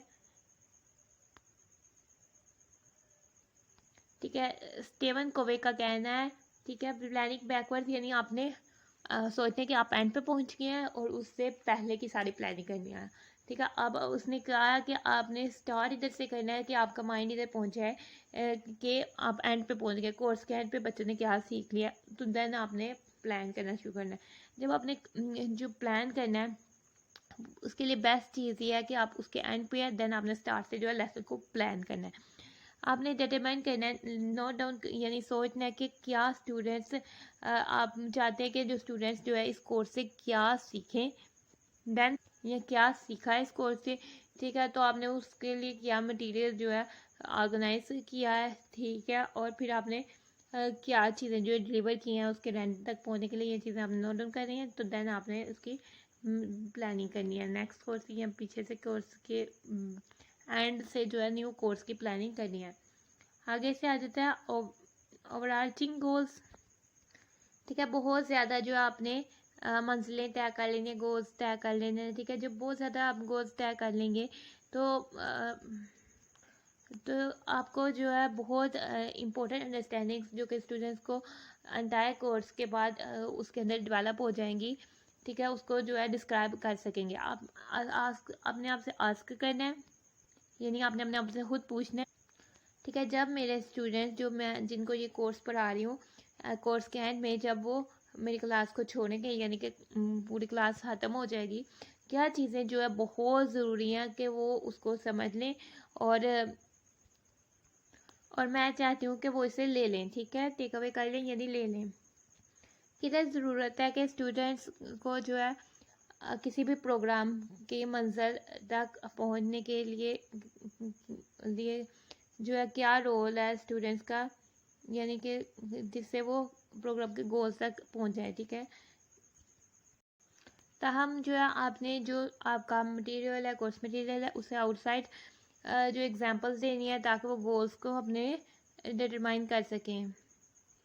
मिसाल के तौर पर स्टेट एजेंसी है या स्टेट की कोई एजेंसी है या फिर कोई फंडिंग बॉडी है जिसको आप फंड करते हैं, तो इसकी में जो सबसे ज़्यादा इम्पोर्टेंट है कि जो सब स्टेक होल्डर्स होते हैं, ठीक है, उनके बीच जो है कंसल्टेशन और कोलैबोरेशन होनी चाहिए, यानी आपस में इनकी बातचीत और मामला जो है वो तय होते रहने चाहिए, ठीक है। स्टेक होल्डर्स वो होते हैं जिनके पास जो है रकम लिखवाई जाती है और स्टेट एजेंसीज वो होती हैं जैसे जो वो मरहला कोई किसी भी एजेंसी का मरहला यानी उसकी दुकान का मरहला या फंडिंग बारी जो हुकूमत की तरफ से पैसे दिए जाते हैं तो वो आ जाता है फंड में।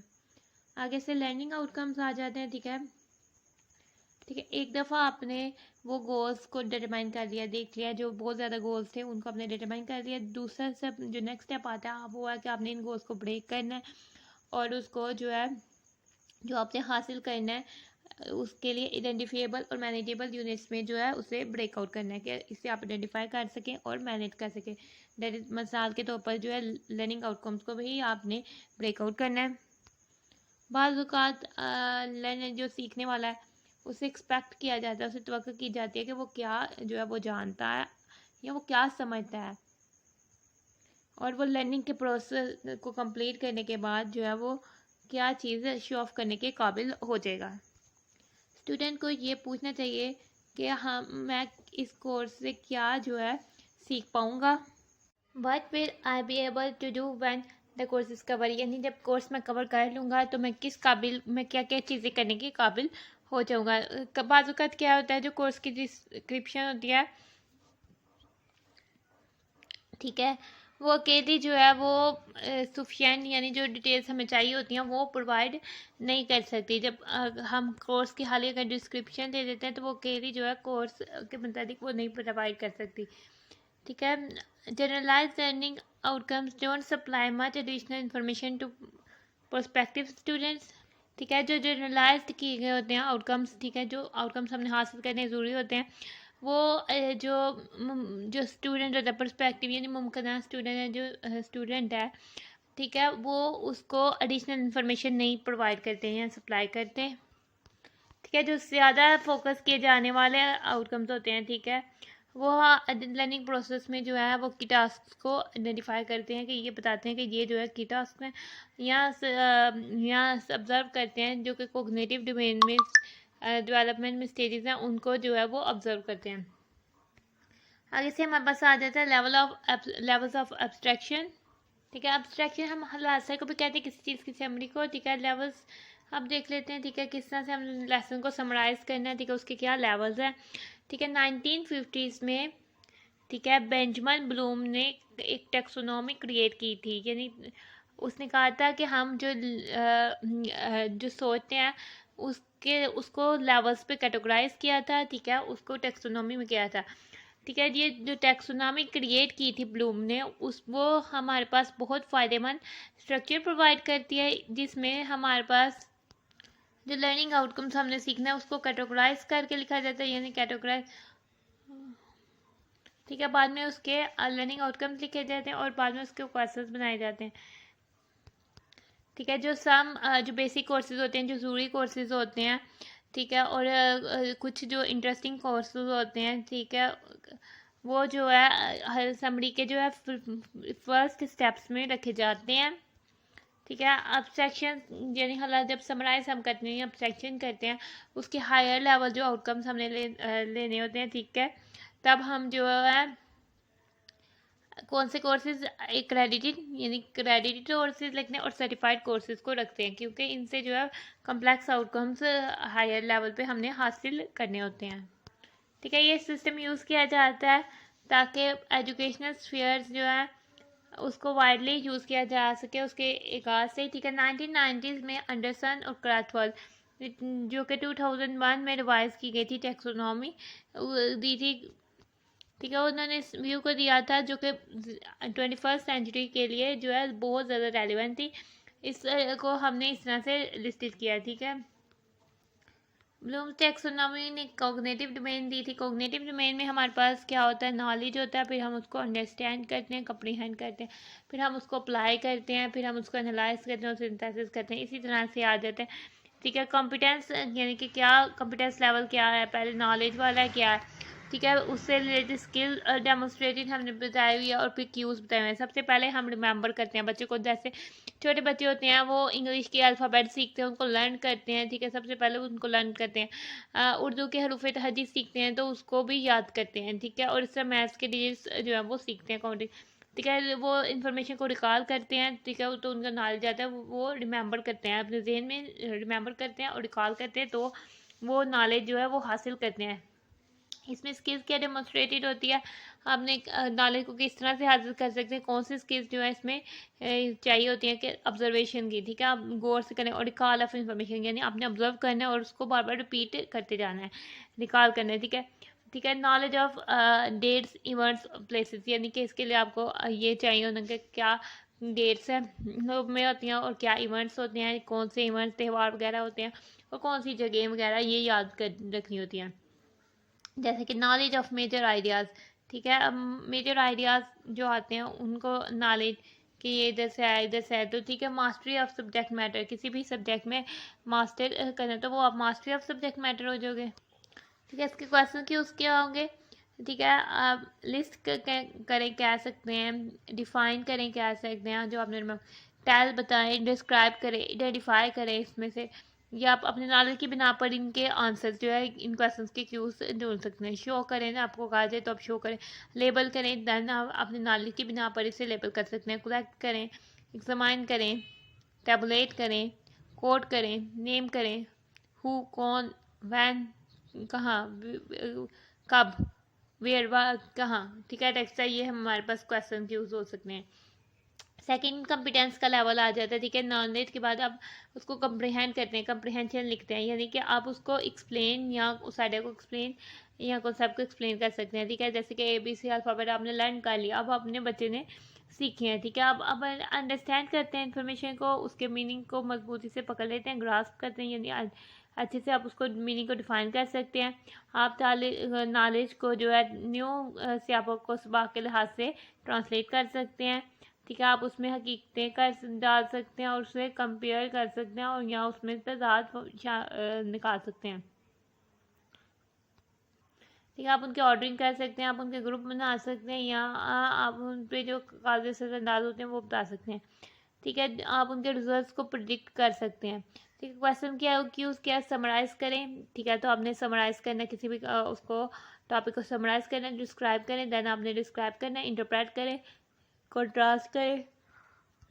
ठीक है, नोट डाउन करें, कंट्रास्ट डिफरेंस फाइंड करें, प्रिडिक्ट करें, इससे क्या आपने प्रिडिक्ट, एसोसिएट करें, रिलेट करना यानी डिस्टिंग्विश डिफरेंशिएट करें, एस्टिमेट करें कि क्या चीज़ हो सकती है, डिफरेंशिएट करें, डिस्कस करें। ठीक है, या एक्सटेंड या बढ़ा दें। ठीक है, ये आ जाती हैं चीज़ें। Applying application. ठीक है, student use the new knowledge in another similar situation. ठीक है, स्टूडेंट क्या कर सकता है कि जो न्यू नॉलेज को किसी दूसरी सिचुएशन पे भी यूज़ कर सकता है। ठीक है, अप्लाई कर सकता है। इसमें आपने क्या कहते हैं, स्किल्स क्या है, आपने यूज़ करना है मैथड, कॉन्सेप्ट, थ्योरीज को न्यू सिचुएशन में। ठीक है, आपने प्रॉब्लम को सॉल्व करना है यूजिंग जो उनसे नॉलेज या स्किल आपने हासिल की है वो रिक्वायर्ड भी है। ठीक है, क्वेश्चन क्यूज आपको क्या होंगे, अप्लाई, देन आप अप्लाई करेंगे। ठीक है, डेमोस्ट्रेट कर सकते हैं, कैलकुलेट कर सकते हैं, कंप्लीट कर सकते हैं, इलुस्ट्रेट शो ऑफ कर सकते हैं, शो कर सकते हैं, सॉल्व कर सकते हैं, एग्जामिन कर सकते हैं, मॉडिफाई कर सकते हैं, चेंज कर सकते हैं, रिलेट कर सकते हैं यानी सिमिलैरिटीज बता सकते हैं, चेंज कर सकते हैं, क्लासीफाई कर सकते हैं यानी उनकी ग्रुपिंग कर सकते हैं, एक्सपेरिमेंट कर सकते हैं, उसको परफॉर्म कर सकते हैं, या डिस्कवर किसी चीज़ को दरियाफ्त कर सकते हैं।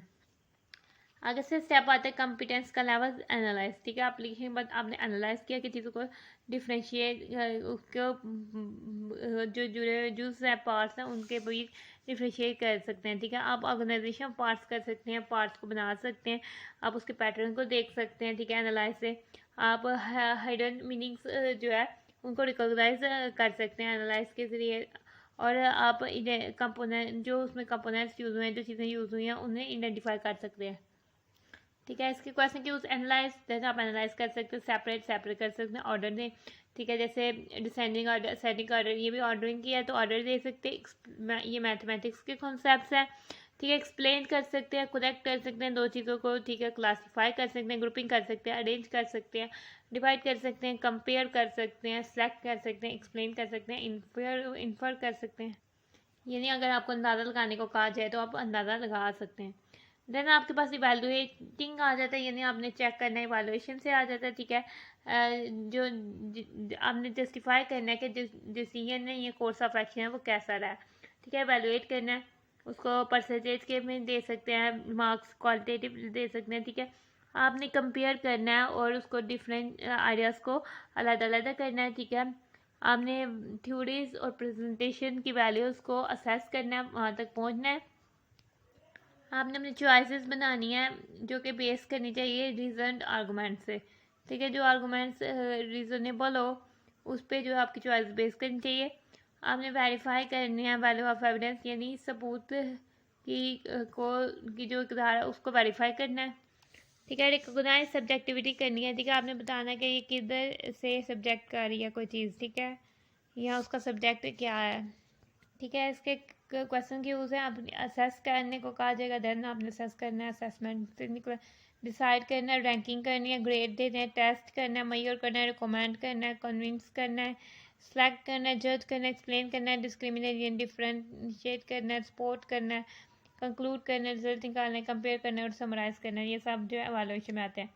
देन आपके पास आ जाते हैं क्रिएटिंग। अब आपने खुद से क्रिएट करना है पीछे नाल से, ठीक है, जनरेटिंग करना है, सिंथेसिस, ठीक है। स्टूडेंट न्यू प्रोडक्ट्स जनरेट कर सकते हैं, न्यू आइडियाज़ या न्यू वेज जनरेट कर सकते हैं जो कि उन्होंने पहले से चीज़ें देखी हैं उनसे रिलेटेड, ठीक है। इसकी स्किल्स क्या हो जाती हैं, आप ऑल आइडियाज़ से जो है वो न्यू आइडियाज़ क्रिएट कर सकते हैं। आप जो फैक्ट्स आपको दिए जाते हैं उससे जनरलाइज बात निकाल सकते हैं, ठीक है। आप नॉलेज को सेवरल एरियाज, डिफरेंट एरियाज से जो है वो रिलेट कर दे सकते हैं।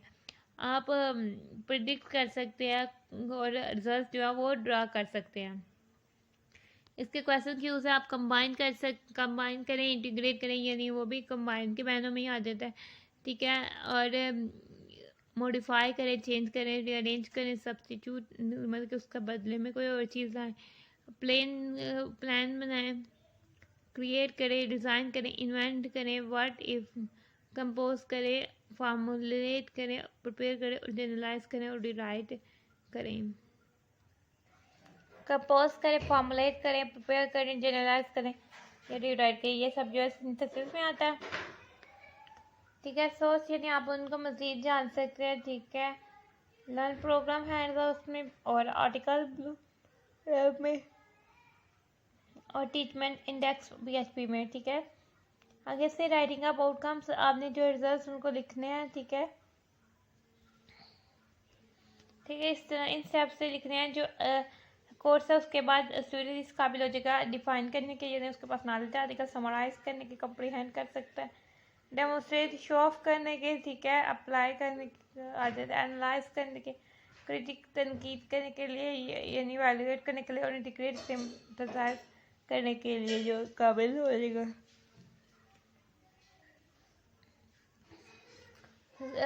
कोर्स के स्टार्ट में जो लर्निंग आउटकम्स है कि क्या क्या सीखने के काक लेंगे, जो स्टूडेंट्स से जो है वो डिस्कस करना जो है ज़रूरी है।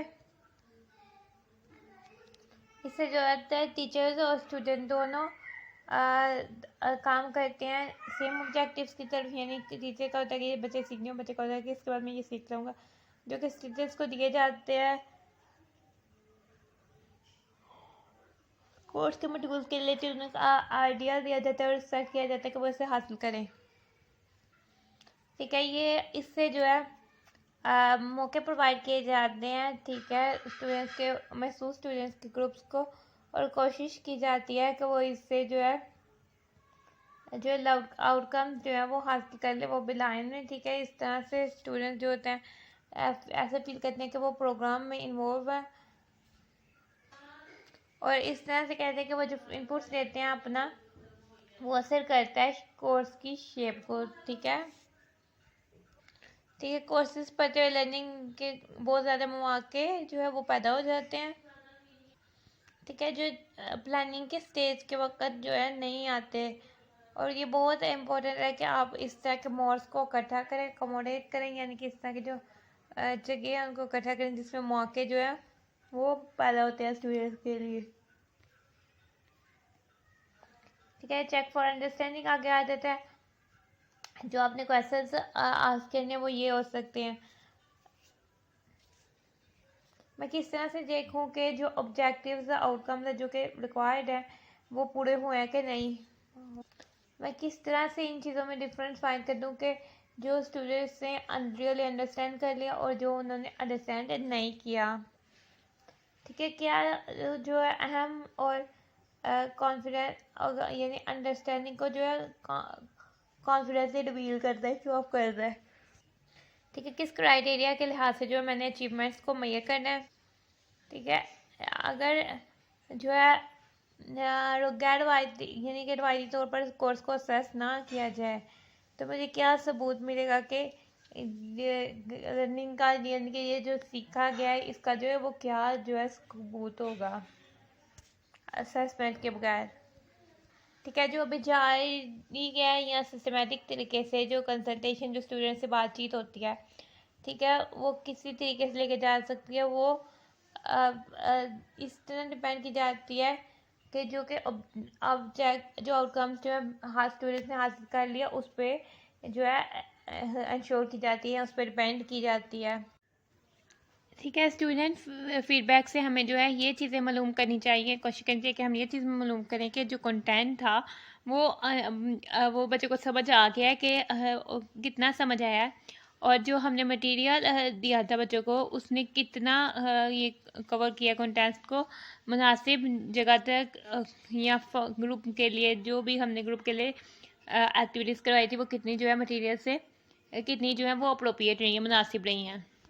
ठीक है, पर्टिकुलर किसी इंडिविजुअल के लिए या फिर ग्रुप के लिए जो एक्सरसाइजेस करवाई जा गई हैं और जो प्रॉब्लम से बेस करती हुई जो लर्निंग एक्सरसाइज करवाई गई हुई हैं जो कि थ्रू आउट द कोर्स जो कि यूज़ की गई हैं, यानी कोर्स के थ्रू आउट जो है वो इस चीज़ की हमें ज़मानत देती है कि जो स्टूडेंट है वो तरक्की कर रहा है, मटीरियल से जो है वो उसकी तरक्की करवाई जा रही है।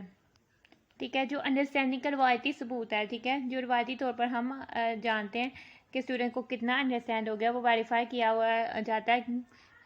बहुत सारे जो है असेसमेंट मेथड्स के थ्रू जो है वो वेरीफाई किया जाता है कि जो स्टूडेंट्स है वो कितना अंडरस्टैंड कर दिया। आगे से हमारे पास असेसमेंट आ जाती है। ठीक है, असेसमेंट जो कि ठीक है जो बहुत ज़रूरी पार्ट, अहम पार्ट है, ठीक है, डिज़ाइन का, जो आपने आउटसेट है उस पर डिसाइड की जाती है। ठीक है, और ना सिर्फ ये जो है सिर्फ यानी कि जो कोर्स है उसके एंड पे ली जाती है, जैसे कि फाइनल पेपर ये बीच बीच में भी ली जा सकती है। ठीक है, ठीक है, जो लोग असेसमेंट एक्सरसाइजेस को सेट करते हैं कि ये असेसमेंट एक्सरसाइजेस हैं, ठीक है, तो असेसमेंट जो है वो शुड अब किससे रिलेटेड, यानी कि जो बच्चों को प्रोजेक्ट दिया हुआ है उससे जो बच्चों ने लर्निंग आउटकम्स सीखे हैं उससे डायरेक्टली लिंक होना चाहिए उसका, या उससे रिलेट करनी चाहिए। ठीक है, जो असाइनमेंट असेसमेंट का क्राइटेरिया है वो बच्चों के लिए जो है इतना होना चाहिए कि वो उसको अंडरस्टैंड कर सके, समझ सके, ताकि उन्हें पता लग जाए जो असाइनमेंट उन्हें दी जा रही है वो ओवरऑल यानी कि ओवरऑल जो है कोर्स का एम है, जो कोर्स का मकसद है उससे रिलेट करती है। ठीक है, क्वेश्चन जो इंक्लूड किए जाएंगे असेसमेंट वो ये हो सकते हैं, क्या जो लर्निंग आउटकम्स हैं, ठीक है, जो स्टूडेंट्स ने सीखा है वो असेसेबल है, असेस किए जा सकते हैं। ठीक है, किस तरह की असाइनमेंट जो है बच्चों को दी जाए जो कि असेस कर सकें उन्होंने क्या सीखा है। ठीक है, ठीक है, जो असेसमेंट है, जो अपने असाइनमेंट्स बच्चों को दिए हैं, जो टेस्ट हैं वो आपके कोर्स के बहुत जो खास एलिमेंट है उसको कवर कर रही है या उसके फोकस कर रही है, तो ये आपने चाहे असेसमेंट में जो है वो ध्यान रखनी है चीज़ें। ठीक है, आगे से आ जाते हैं हमारे पास प्लानिंग कंटेंट। ठीक है, जब आपने जो आपके पास सब्जेक्ट है, आपने आउटकम्स देख लिए हैं कि ये इससे जो है चैप्टर के बाद बच्चे इस काबिल हो जाएंगे, करने के बाद उसके बाद आपने असेसमेंट मेथड को डिसाइड कर लिया, बेशक वो इनफॉर्मल हो या फॉर्मल। ठीक है, फॉर्मल तो वो हो जाते हैं जैसे कि मिड टर्म, फाइनल टर्म्स, और इनफॉर्मल जो आप क्लास में डिफरेंट तरीक़ों से बच्चों को असेस करते हैं।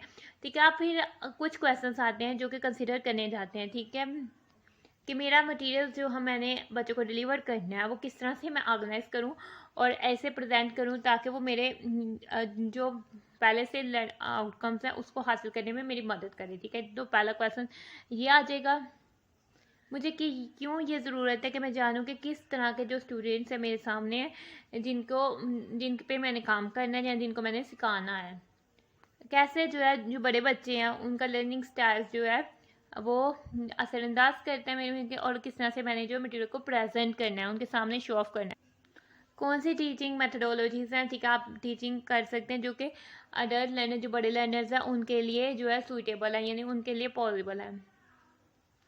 मैं किस तरह से जो है ज़्यादा लर्नर्स को अपने साथ जो है स्टडी में इन्वॉल्व कर सकता हूँ जितने के पॉसिबल हो सकता है। ठीक है, तो ये क्वेश्चन जो हैं आपके असेसमेंट के बाद अराइज होते हैं। ठीक है, और किस तरह से मैं लर्नर्स जो मेरे सामने बैठे हुए हैं स्टूडेंट्स उनके ओन एक्सपीरियंसेस और उनके नॉलेज को ड्रा आउट कर सकता हूँ।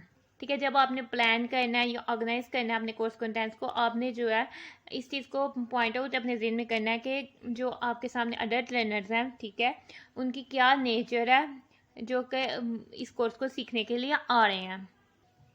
जो लर्नर्स हैं सीखने वाले हैं उनकी डिफरेंट एबिलिटीज़ होंगी और वो डिफरेंट लेवल्स की जो है वो आपसे मदद जो है चाहेंगे, जो उनके पहले से एक्सपीरियंस किए हुए लर्निंग के लिहाज से वो कुछ स्टूडेंट से जो है बुनियादी तौर पर बेसिकली जो है वो डिफरेंट हो सकते हैं।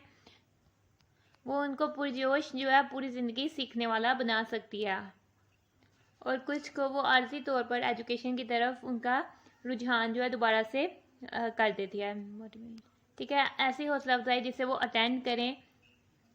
ठीक है, इसमें हर चीज़ उस बंदे के लिए जो अटेंड कर रहा है कोर्स को मोटिवेशन है। ठीक है, बेशक वो रेंजेस फ्रॉम यानी कि वो हो सकते हैं या तो किसी को किसी महसूस कोर्स की जो ज़रूरत है अपने काम के लिहाज से या फिर अपने पर्सनल लिहाज से, उन लोगों से लेकर मोटिवेशन उन लोगों को भी हेल्प करती है जो सिर्फ इस कोर्स को बस पढ़ना चाहते हैं और जो लोगों से मिलना चाहते हैं। इनमें सब के लिए जो है वो कमिटमेंट होती है, सब इन्वॉल्व होते हैं, सबका इंटरेस्ट और सब जो है पुरजोश होते हैं। इन सब जो स्टूडेंट्स को जो है वो एक ग्रुप में इकट्ठा कर दिया जाता है। ठीक है, आगे से इंपॉर्टेंट पॉइंट्स आ जाते हैं। ठीक है, पेज नंबर 63 में आगे से कुछ इंपॉर्टेंट पॉइंट दिए हुए हैं वो आ जाते हैं। ठीक है, कोर्स ओवरव्यू। ठीक है, आपने स्टूडेंट्स को जो है इस चीज़ का ओवरव्यू देना है कि क्या मटेरियल जो है वो कवर किया जाना है, कोर्स की ड्यूरेशन में क्या क्या चीज़ें जो है वो उन लोगों ने पढ़नी है।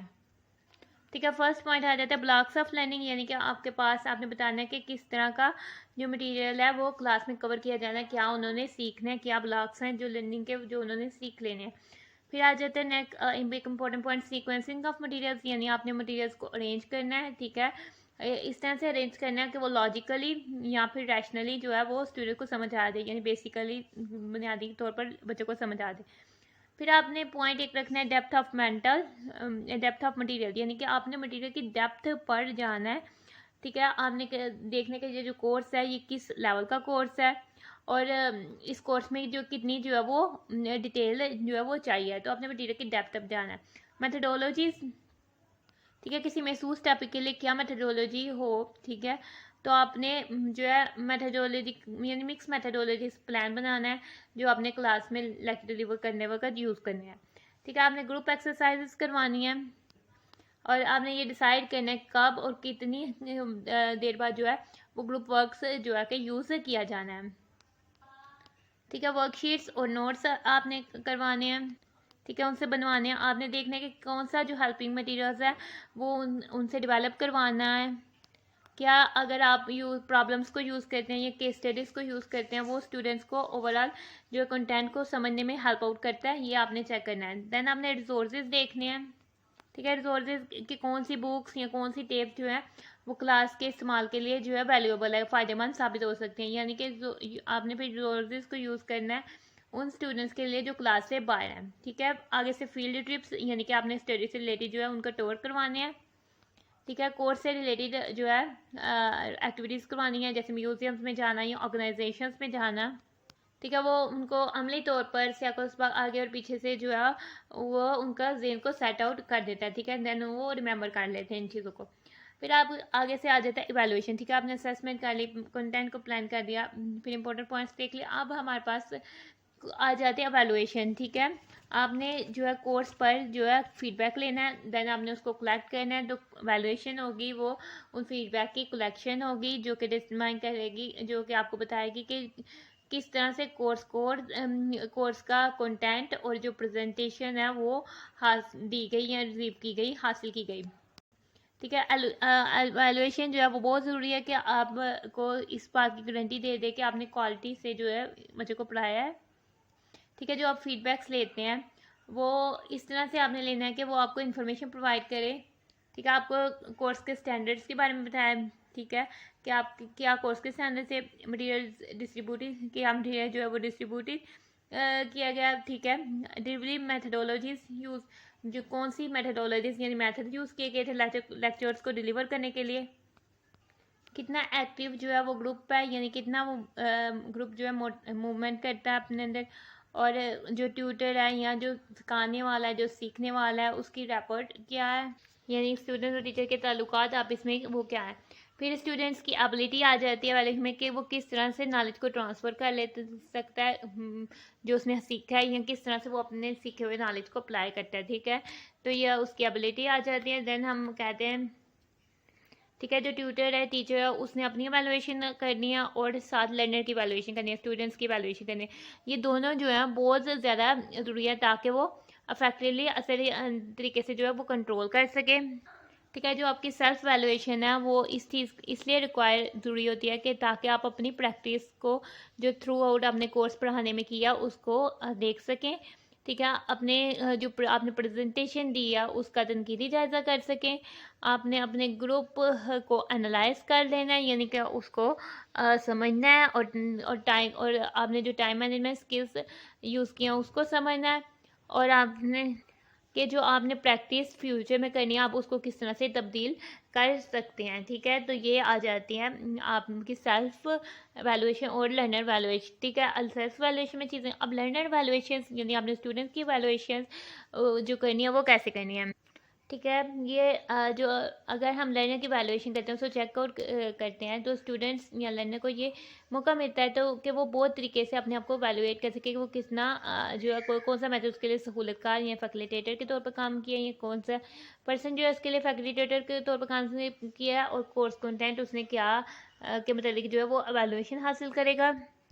ठीक है, वैल्यूएशन जो है आपको इस चीज़ की इंफॉर्मेशन प्रोवाइड करेगा कि किस तरह से कोर्स जो है वो उसमें हिस्सा लेने वाले की ज़रूरत को पूरा कर पाया है, यानी स्टूडेंट्स की ज़रूरत को कितना जो है वो कोर्स पूरा कर पाया है, और आपको इसके बारे में रिकमेंडेशन देगा कि किस तरह से कोर्स को फ्यूचर में चेंज किया जा सकता है। ठीक है, जो आपने कोर्स को इवेलुएट करने और उसको रिव्यू देखने के लिए जो टाइम देना है वो इकट्ठा किया जाएगा यानी कि आपने किस तरह से डिज़ाइन और उसको किस तरह से प्लान किया है। ठीक है, आगे से आ जाता है कोर्स डिस्क्रिप्शंस। ठीक है, आपने बहुत ज़्यादा गोल्स मकसद लिखने हैं और जो लर्निंग आउटकम्स हैं, ठीक है, जो बच्चों ने हासिल करने हैं उसको बुनियाद के तौर पर लेना है। तो नेक्स्ट स्टेप वाला कि आ जाता है कि आपने लिखनी है कोर्स की डिस्क्रिप्शन। ठीक है, कोर्स डिस्क्रिप्शंस जो है वो जो है लर्निंग प्रोवाइडर्स हैं जो बताते हैं कि आपने बच्चों को ये पढ़ाना है, उनके लिए भी यूज़फुल हो सकती है ताकि वो उससे जो है डिस्क्रिप्शन से इंफॉर्मेशन हासिल कर सकें, और ये मार्केटिंग पर्पज़ के लिए भी यूज़ की जा सकती है। ठीक है, जो डिस्क्रिप्शंस मूवमेंट में रहती हैं, चेंज होती रहती हैं, वो स्टूडेंट्स जो मुमकिन स्टूडेंट्स से जो आते हैं उनको जो है अंगेज रखती हैं यानी मसरूफ़ रखती हैं, और उनको इंकरेज करती हैं कि वो फर्दर जो है क्वेश्चन आउट करें। ठीक है, ये बहुत इंपॉर्टेंट है कि आप इतनी ज़्यादा इन्फॉर्मेशन जो अपने स्टूडेंट को दें कि वो उसको अवेलेबल करें कि वो उसको हासिल कर सके। ठीक है, जो कोर्स की ब्रोचर्स यानी कि जो कोर्स आपके लिए सिलेक्ट किया गया है, ठीक है, उसमें जो लैंग्वेज यूज़ की जानी हुई है वो बहुत क्लियर और कंसाइज होनी चाहिए कि इजीली अंडरस्टैंड हो सके, आप जो आसानी से वो समझ सकें। ठीक है, यानी कि जो इस्लाहात से फ्री हो, ठीक है, जो अगोन और टर्मिनोलॉजी सिम एक ही वर्ड्स में आ जाते हैं। ठीक है, जो कि अक्सर कोर्स को कंफ्यूज या इंटिमिडेट करते हैं यानी डराते हैं लर्नर को या उसको कंफ्यूज करते हैं कोर्स से रिलेटेड। ठीक है, आगे से हमारे पास आ जाता है नेक्स्ट टॉपिक, यानी कि आपके पास आ जाता है डेली एंड वीकली प्लानिंग। ठीक है, डेली और वीकली प्लानिंग है वो टीचर्स के लिए जो बहुत ज़रूरी होती है। ठीक है, अगर वो प्लानिंग करते हैं तो उनके लिए वो इस काबिल हो जाते हैं कि वो कम से कम टाइम पे अपनी मल्टीपल रिस्पॉन्सिबिलिटीज़ को परफॉर्म कर सकते हैं। ठीक है, टीचर्स को जो है अपने डेज़ को प्लान करना है, वीक्स को प्लान करना है बिल्कुल केयरफुली, ताकि वो उनको जो है ऐसे टाइम मिल सके कि वो अपनी टीचिंग एक्सरसाइजेस को कर सकें, जैसे कि आप मटेरियल्स को कलेक्ट कर सकें, ऑर्गेनाइज कर सकें, क्वेश्चंस को राइट कर सकें, क्लास के लिए असाइनमेंट्स को जो है वो प्रिपेयर कर सकें, और एक्टिविटीज़ को मैनेज कर सकें डिफरेंट नेचर के हिसाब से। इसका भी वो जो है टीचर्स को टाइम मिलना चाहिए। ये जो तरीकाकार है ये टीचर को अलो करता है कि वो टीचर जो है क्लियर पाथ मतलब कि वाज़ेह रास्ता अपनाए जो कि मेंटेन करे टीचिंग और प्रोफेशन के बीच हेल्दी जो है रिलेशनशिप या हेल्दी बैलेंस, यानी कि वो टीचिंग भी करे और साथ साथ मटेरियल्स की प्रिपरेशन भी करे। ठीक है, उसके बीच हेल्दी जो है रिलेशनशिप जो है बनाए। आगे से स्ट्रेटेजीज आ जाती हैं। ठीक है, वो स्टेप जो आपने डेली और वीकली प्लानिंग के लिए जो रास्ते ज़रूरी होते हैं, जो पॉइंट्स जो ज़रूरी होते हैं वो आ जाते हैं। ठीक है, ठीक है, प्लानिंग जो है कितनी तनकीदी होनी चाहिए क्या कामयाबी के लिए। ठीक है, प्लानिंग जो होती है वो बहुत ज़्यादा जो आपके स्ट्रेस जिसका हिस्सा है, जिससे आप टेंशन का हिस्सा है या जिससे आप स्ट्रेस लेते हैं उसको कम कर देती है। ठीक है, जो आप प्रॉपर तरीके से प्लानिंग करती है वो आपको एक तो ज़हनी सुकून देती है। ठीक है। जो अगर आपको ज़हनी स्कूल मिलता है तो आप इस काबिल हो जाते हैं तो कि आप एक ऐसा प्लान बनाएं जो आप ने अमल करवाना है, ठीक है, जो काबिल अमल हो और जो उसके मकसद हैं या उसके मंजिल है वो हासिल की जा सकती हो। ठीक है। ठीक है। प्लानिंग्स आपको इस चीज़ में मदद देती है कि आप रुकावटों के लिए तैयार हो जाते हैं, ठीक है, आप हर्डल्स को पार करने के काबिल हो जाते हैं, ठीक है, क्योंकि जब आप प्लानिंग कर रहे होते हैं उसके पार्ट्स में कुछ ऐसे प्लानिंग प्रोसेस में कुछ ऐसे इमरजेंसी प्लान आ जाते हैं, ठीक है, जिसमें आपने अनएक्सपेक्टेड प्रॉब्लम्स को सॉल्व आउट करना होता है। ठीक है। ठीक है। आपने प्लानिंग्स जो है इस तरह से करनी है कि वो जिस पर आप काम कर रहे हैं आपकी तरक्की को वैल्यूएट करें, यानी मेजर करें। ठीक है। जो आप अपनी डेली और वीकली एक्टिविटीज़ को प्लान करते हैं वो क्लियरली नज़र आनी चाहिए, चाहे आप जो है शेड्यूल पर खड़े हो रहे हैं या नहीं हो रहे। ठीक है। कुछ टिप्स आपको दी जाती हैं जो आपको प्रोवाइड की जाती हैं ताकि आपको स्ट्रेटजीज दी जाएँ ताकि आप अपनी प्लानिंग को इम्प्लीमेंट कर लें, यानी अप्लाई कर सकें, ताकि आप ज़्यादा से ज़्यादा अच्छे ऑब्जेक्टिव से जो है वो हासिल कर सकें। ठीक है। ये स्टेजेस जो है आपकी प्लानिंग में इंप्लीमेंट होनी चाहिए, आपने अप्लाई करनी चाहिए ताकि आप ऑब्जेक्टिव्स जो है हासिल कर सकें। जो आपका फर्स्ट स्टेप प्लानिंग का होगा, ठीक है, आपने जो है ऑब्जेक्टिव्स को डिफाइन करना है, ठीक है, कि आपने ऑब्जेक्टिव्स हासिल लेने, आपने कुछ मिनट्स जो है इस पे लगाने हैं, इस पे कि आपकी जो राइटिंग है, आपका मकसद हो कि आपने अपनी राइटिंग जो आपने लिखना है वो आपको हेल्प करे ताकि आप प्लान करने में, ताकि आप जो है इसमें कामयाब हो सकें। ठीक है। एक दफ़ा जब आपने अपने ऑब्जेक्टिव जो है डिफाइन कर दिए हैं, ठीक है, अब वक्त आता है कि आपने जो कि टास्क जो कि ज़रूरी है आपने प्रोजेक्ट करने को कंप्लीट करने के लिए जो टास्क आपने करने हैं उस पर आप अपने दिमागी जो है तूफान लगा दें, यानी अपनी मेंटल एनर्जीज जो है उस पर लगा दें। ठीक है। आपने अरेंज करने सब जो ज़रूरी काम है उनको लॉजिकल ऑर्डर में जो है अरेंज करना है, यानी कि लॉजिक्स उनकी बनती हो, और आपने असाइन करना है जो दिया गया वक्त है ताकि हर ऑब्जेक्टिव्स को जो है वो कंप्लीट किया जा सके और वो फ़ायदेमंद साबित हो सके जब आप इन एक्टिविटीज़ को शेड्यूल करते हैं। ठीक है। नाउ अब आपने डिफ़ाइन करना है रोज़ जो कि आप किरदार जो कि आप अपने गोल्स को हासिल करने के लिए अपनाएंगे। इसके अलावा ऐसे किरदार आपने दूसरों के ऐसे किरदार जो कि आपको हेल्प आउट कर रहे हैं उसको डिफ़ाइन करना है। ठीक है। ये बहुत इम्पोर्टेंट है क्योंकि ठीक है, क्योंकि आपने अपना वक्त इस चीज़ पर लगाना है कि आपने देखना है कि कौन जो है इन यकीनी जो टास्क दिए गए हैं उसको हैंडल कर सकता है ताकि फ़ालतू चीज़ें जो है उनसे बचा जा सके, यानी रिडेंडेंसी का मतलब यही होता है कि फ़ालतू चीज़ों से बचा जा सके। ठीक है। एक दफ़ा जब आपने गोल्स यानी अपनी मंजिल क्या है उसको डिटरमाइन कर लिया, देख लिया, ठीक है, टास्क जो आपने करवाने वो रिक्वायर्ड कौन कौन से टास्क जो है वो आपने करवाने हैं, ठीक है, कि प्लेयर्स कौन कौन से हैं, कौन बंदे को क्या क्या कर सकते हैं, ठीक है, और जो टास्क जो ये कंप्लीट करेंगे तो फिर आपके पास टाइम आता है कि आप जो है अपनी डेली और वीकली शेड्यूलिंग कर लें।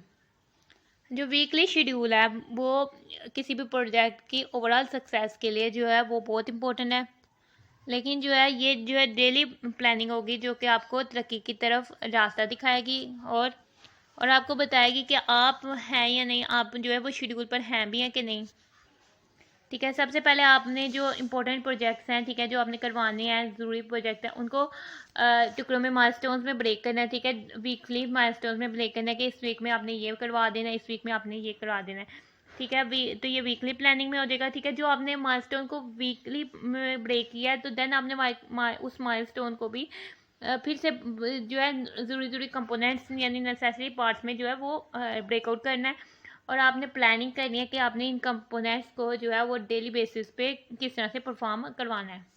ठीक है। जिस तरह से जो टीचिंग लेसन है तरक्की करता जाएगा, आपने अपनी परफॉर्मेंस को जारी तौर पर जो है एवेलुएट करना देना चाहिए ताकि आप जान सके कि आप जो है किस रास्ते पर हैं और कि जो शेड्यूल है उसको एडजस्ट करने की क्या क्या जो है वो ज़रूरत है। ठीक है। ये वो जगह है जिधर जो है डेली प्लानिंग जो है बहुत ज़्यादा इम्पोर्टेंट बन जाती है। ठीक है, आपने कुछ मिनट्स देने हैं अपने दिन के मिडल पर, यानी कि आपने यहाँ लेक्चर के मिड पे आपने जो कुछ मिनट देने हैं, और कंक्लूजन यानी कि जब आपने अपना दिन का एवेलुएट करना है उस टाइम पर आपने अपनी प्रोग्रेस को देखना है कि आपने कितनी तरक्की की है और कौन कौन सी जो चीज़ें एडजस्ट करने की ज़रूरत है वो आपने देखनी है। ठीक है, फाइनली जब आप अच्छे तरीके से अपने प्रोजेक्ट को कंप्लीट कर सकते हैं तो आपने अपनी प्लानिंग को जो है दोबारा देखना है, ताकि आप रिव्यू कर सकें, देख सकें कि ये कितनी जो है वो कामयाब रही है। ठीक है, ये आपको इस चीज़ में हेल्प करेगी कि आप इससे जान सकेंगे कि क्या इन्होंने जो है ऑप्टिमल यानी कि बेहतरीन प्लानिंग सिस्टम को हासिल किया है कि नहीं। ठीक है, आप को कितनी ज़रूरत है कि आने वाले जो प्रोजेक्ट्स हैं आपको उसको और जो है क्लियर केयरफुली यानी और एहतियात से आपने उनको प्लान करना है। ठीक है, इस कोर्स की एक्टिविटी आपके पास दी हुई है ताकि कोर्स प्लानिंग आपकी इन्हांस हो और जो आपने कंसेप्ट सीखे हैं वो उसको आप अप्लाई कर सकें। ठीक है, एक्टिविटी ये है कि आपने एक टॉपिक या चैप्टर लेना है, जो 5 क्लास की इंग्लिश से जो है आपने एक टॉपिक लेना है और उसके लिए आपने प्रिपेयर करना है डेली और वीकली प्लान। ठीक है, टॉपिक या चैप्टर के लिहाज से उसको डिवाइड करना है और उसके लिए डेली और वीकली प्लान्स को जो है आपने वो प्रिपेयर करना है। तो ये आपकी एक्टिविटी है। हमारा 5th टॉपिक है चैप्टर 2 में स्टेप्स इन लेसन प्लानिंग। ठीक है, लेसन प्लानिंग में कौन से स्टेप्स इन्वॉल्व होते हैं। ठीक है, ठीक है, जो हमने क्लासरूम एक्टिविटीज़ के लिए हर रोज़ाना की एक्टिविटीज़ के लिए जो प्लान बनाते हैं वो हमारी टीचिंग को जो है मौसर बना सकती है। ठीक है, इससे हमारी टीचिंग जो है इम्प्रूव हो सकती है। टीचर्स ने जब लेसन को प्लान करना है, ठीक है, वो बहुत ज़्यादा स्टेप से पास आउट होता है। ठीक है, जो आपको इसमें नीचे कोर्स में जो है यूनिट में आपको 6 स्टेप्स नीचे दिए गए हुए हैं जो कि आपने अपने फर्स्ट लेसन प्लान को बनाने के लिए यूज़ करने हैं। ठीक है, हर स्टेप में जो है क्वेश्चन दिए हुए हैं। ठीक है, ये स्टेप्स ये है, सबसे पहले आपने अपने लर्निंग ऑब्जेक्टिव्स को आउटलाइन करना है, देन आपने इंट्रोडक्शन को डेवलप करना है। ठीक है, फिर हम थर्ड में करेंगे कि स्पेसिफिक लर्निंग ऑब्जेक्टिव एक्टिविटीज़ हैं, जो महसूस लर्निंग एक्टिविटीज़ है उनको प्लान करेंगे जो कि हमारे लेसन की जो मेन बॉडी है वो होगी। ठीक है, फिर हम कहेंगे कि हमने किस तरह से जो है प्लान करेंगे कि किस तरह से हमने इनकी अंडरस्टैंडिंग जो स्टूडेंट को दिया उसको चेक करना है। फिर हम जो है कंक्लूजन और प्रीव्यू यहाँ प्रीव्यू बनाएंगे। ठीक है, बच्चों का के कंक्लूजन रिजल्ट निकालेंगे। देन हम जो 6 स्टेप में है हम एक रियलिस्टिक टाइमलाइन जो कि काबिल अमल हो वो बनाएंगे। ठीक है, तो हम आ जाते हैं फर्स्ट स्टेप की तरफ। ठीक है, हमने सबसे पहले आउटलाइन लर्निंग ऑब्जेक्टिव्स यानी लर्निंग ऑब्जेक्टिव्स को हमने आउटलाइन करना है। ठीक है, जो लेसन के ऑब्जेक्टिव्स हैं, ठीक है, वो बहुत अच्छे तरीके से लिखी जानी चाहिए कि स्टूडेंट्स जो होता है वो लेसन के एंड में क्या जो है वो अचीव कर लेगा, यानी वो किस काबिल हो जाएगा। ठीक है, एज अ टीचर आपका फर्स्ट स्टेप ये होगा कि आप क्या चाहते हैं कि स्टूडेंट्स जो है क्या सीख जाए और at the end of the class जो है वो किस काबिल हो जाए। ठीक है, तो आपने अपनी मदद के लिए कि आपको स्पेसिफाई करने के लिए कि कौन से ऑब्जेक्टिव्स यानी स्टूडेंट लर्निंग के लिए कौन से ऑब्जेक्टिव्स यूज़फुल हैं। ठीक है, आपने अपने आप से को जो है आंसर मांगना है इन क्वेश्चंस का, यानी what is the topic of the lesson, जो आपने लेसन बच्चों को डिलीवर करना है उसका टॉपिक क्या है। ठीक है, आप क्या चाहते हैं कि स्टूडेंट क्या सीखें और आप क्या चाहते हैं कि वो उसको समझ जाए और वो इस काबिल हो जाएं कि वो क्लास के एंड में उसको करने के काबिल हो जाए। और आप कैसे चाहते हैं कि वो जो महसूस लेसन है, ठीक है, उसको वो जो है हासिल कर लें। ठीक है, तो ये क्वेश्चन अपने ज़हन में रखने हैं, देन अपने लेसन को प्लान करना है।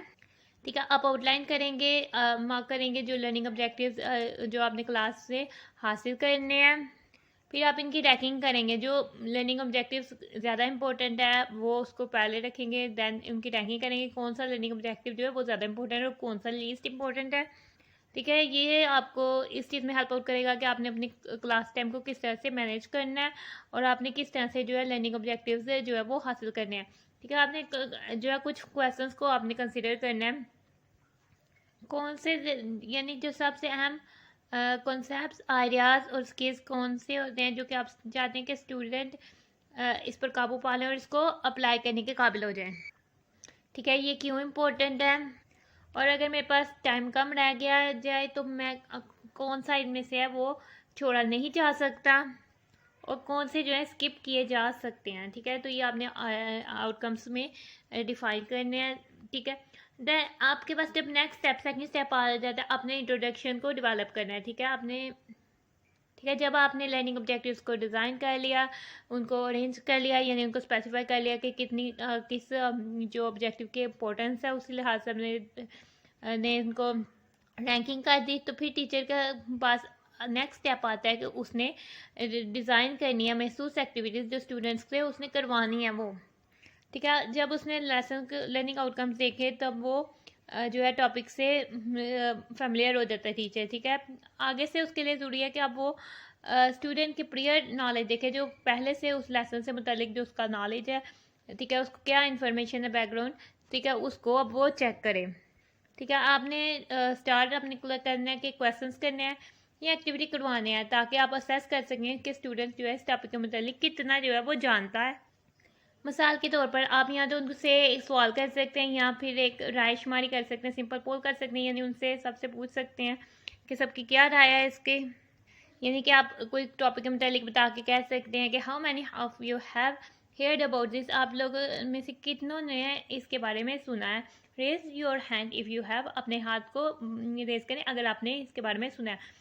या फिर उनसे कहें कि आप पेपर्स में इसके मुतालिक जो है वो कमेंट लिखें, ठीक है। जो एडिशनल इन्फॉर्मेशन है ये आपको हेल्प आउट करेगी, जो आपको स्टूडेंट से मिलेगी कि आपने किस तरह से अपने इंट्रोडक्शन को शेप करना है और किस तरह से लर्निंग एक्टिविटीज़ जो है वो करवानी है न्यू कॉन्सेप्ट को लेकर बच्चों के अंदर डेवलप करने के लिए, ठीक है। आपने जो है क्रिएटिव इंट्रोडक्शन डेवलप करना है टॉपिक का, ताकि बच्चों की थिंकिंग को बढ़ाया जा सके, वो सोचने की सलाहियत को बढ़ाने के लिए अपने जो है क्रिएटिव इंट्रोडक्शन को डेवलप करना है, ठीक है। आप बच्चों को एंगेज रखने के लिए जो है डिफरेंट अप्रोचेस को यूज़ कर सकते हैं, डिफरेंट नुक्ते नज़र से जो है बच्चों को सिखा सकते हैं। फॉर एग्जांपल आप पर्सनल एनेक्डोट, यानी कि आप अपना पर्सनल कोई किस्सा बता सकते हैं, कोई हिस्टोरिकल इवेंट उनके सामने रख सकते हैं, या कोई रियल एग्जांपल दे सकते हैं, शॉर्ट वीडियो क्लिप दिखा सकते हैं, प्रैक्टिकल एप्लीकेशन करवा सकते हैं, और उनसे जो है प्रोबिंग क्वेश्चंस करवा सकते हैं, यानी कि तहकीकाती सवाल उनसे पूछ सकते हैं, फॉर एग्जांपल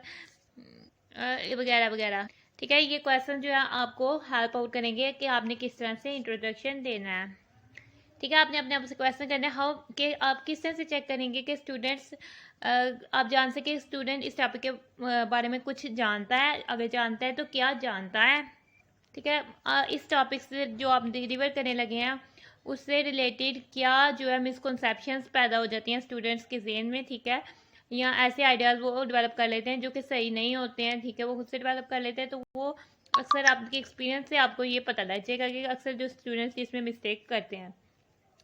आगे से आपने करना है कि मैंने किस तरह से जो है अपने टॉपिक को इंट्रोड्यूस करवाना है, ठीक है। इसके बाद जो आ जाता है नेक्स्ट स्टेप आ जाता है कि आपने प्लान करना है स्पेसिफिक लर्निंग एक्टिविटीज़ को, जो कि आपने बच्चों से करानी है, जो कि मेन बॉडी ऑफ लेसन होगा, जो एक्टिविटीज़ करवानी है उनको प्लान करना है। आपने जो है बहुत सारी और डिफरेंट जो है रास्ते अपनाने, अपने यहाँ एग्जांपल्स देनी है बच्चों को, ताकि आप अपने टॉपिक या किसी भी कॉन्सेप्ट को एक्सप्लेन कर सकें। तो आपने रियल लाइफ एग्जांपल्स देनी है, सिमिलैरिटीज़ बतानी है, या विजुअलाइज उनको करवाना है, ठीक है, ताकि वो आप स्टूडेंट्स की अटेंशन को कैच अप कर लें, ठीक है। जब आपने लेसन के लिए अपनी एग्जांपल्स और एक्टिविटीज़ को प्लान कर लिया है, तो आपने एस्टिमेट करना है कि आपने कितना टाइम जो है वो हर एक्टिविटी में स्पेंड करना है, ठीक है। आपने टाइम को मैनेज करना है डिफरेंट एप्लीकेशंस बच्चों से करवाने के लिए या डिफरेंट प्रॉब्लम्स को सॉल्व कराने के लिए, और फिर आपने स्टूडेंट्स की लर्निंग और अंडरस्टैंडिंग को चेक करना है, ठीक है। ये जो कुछ क्वेश्चंस हैं जो आपको हेल्प आउट करेंगे कि आपने लर्निंग एक्टिविटीज़ को डिज़ाइन करना है जो कि आप एक क्लास में यूज़ करेंगे, ठीक है। मैं अपने टॉपिक को एक्सप्लेन करने के लिए क्या करूँ, ठीक है, मैं अपने टॉपिक को डिफरेंट तरीक़ों से मुख्तलिफ तरीक़ों से शो करने के लिए क्या करूँ, मैं अपने स्टूडेंट्स को इस टॉपिक से रिलेटेड कैसे इंगेज कर कुछ ऐसी जो रेलिवेंट जो इस टॉपिक से रिलेटेड रियल लाइफ एग्जांपल्स हैं या सिमिलैरिटीज़ हैं या सिचुएशंस हैं जो कि स्टूडेंट्स को इस टॉपिक को समझने में हेल्प आउट करेगा, वो क्या है। स्टूडेंट्स को इस टॉपिक को अच्छे तरीके से समझने के लिए क्या करना चाहिए, ठीक है। तो इस तरह के क्वेश्चन से आप अपने जो है मेन एक्टिविटीज़ जो है वो प्लान कर सकते हैं। अब आपके पास फोर्थ स्टेप आ जाता है, आपने प्लान करना है कि टू चेक के स्टूडेंट्स को ने कितना अंडरस्टैंड किया है, ठीक है। Plan to check for understanding. अब तक जो है टॉपिक को एक्सप्लेन किया गया है, डिफरेंट एग्जांपल से आपने अपने टॉपिक को एक्सप्लेन कर दिया। इस स्टेज पे आपने चेक करना है कि स्टूडेंट कि यानी कि स्टूडेंट को क्या ज़रूरत है समझने के लिए, क्या चीज़ें जो है ज़रूरत है। इसलिए आपके लिए ज़रूरी है कि आपने प्लान करना है एज अ टीचर के स्टूडेंट्स को आप कैसे चेक करेंगे कि स्टूडेंट्स ने क्या लर्न किया है। आपने सोचना है कुछ महसूस क्वेश्चंस के बारे में, ठीक है, जो कि आप स्टूडेंट्स से करेंगे ताकि आप स्टूडेंट्स की अंडरस्टैंडिंग को चेक कर सकें और उनको लिखेंगे। आपने कोशिश करनी है कि आप अपने क्वेश्चंस के आंसर्स प्रेडिक्ट करें कि स्टूडेंट ये आंसर दे सकते हैं, ठीक है। आपने ये डिसाइड करना है कि आप किस तरह से स्टूडेंट से रिस्पॉन्स चाहते हैं, कि स्टूडेंट आपको ओरली रिस्पॉन्स दें, बोल के दें या लिख कर दें, ठीक है। आपने अपने आप से जो है इस स्टेटमेंट के लिए जो क्वेश्चंस करने हैं वो ये हैं कि मैं स्टूडेंट्स की अंडरस्टैंडिंग चेक करने के लिए उससे किस तरह के क्वेश्चंस जो हैं वो पूछूंगा, किस तरह से स्टूडेंट्स जो को शो किया जाएगा कि वो जो चीज़ें आप शो ऑफ कर रहे हैं उसको वो फॉलो कर रहे हैं, ठीक है। आप दोबारा से लर्निंग ऑब्जेक्टिव्स की लिस्ट पे जाएंगे, आप देखेंगे कि स्टूडेंट्स ने क्या एक्टिविटीज़ की हैं और चेक करेंगे कि कौन सी एक्टिविटीज़ जो हैं वो कंप्लीट हो चुकी हैं।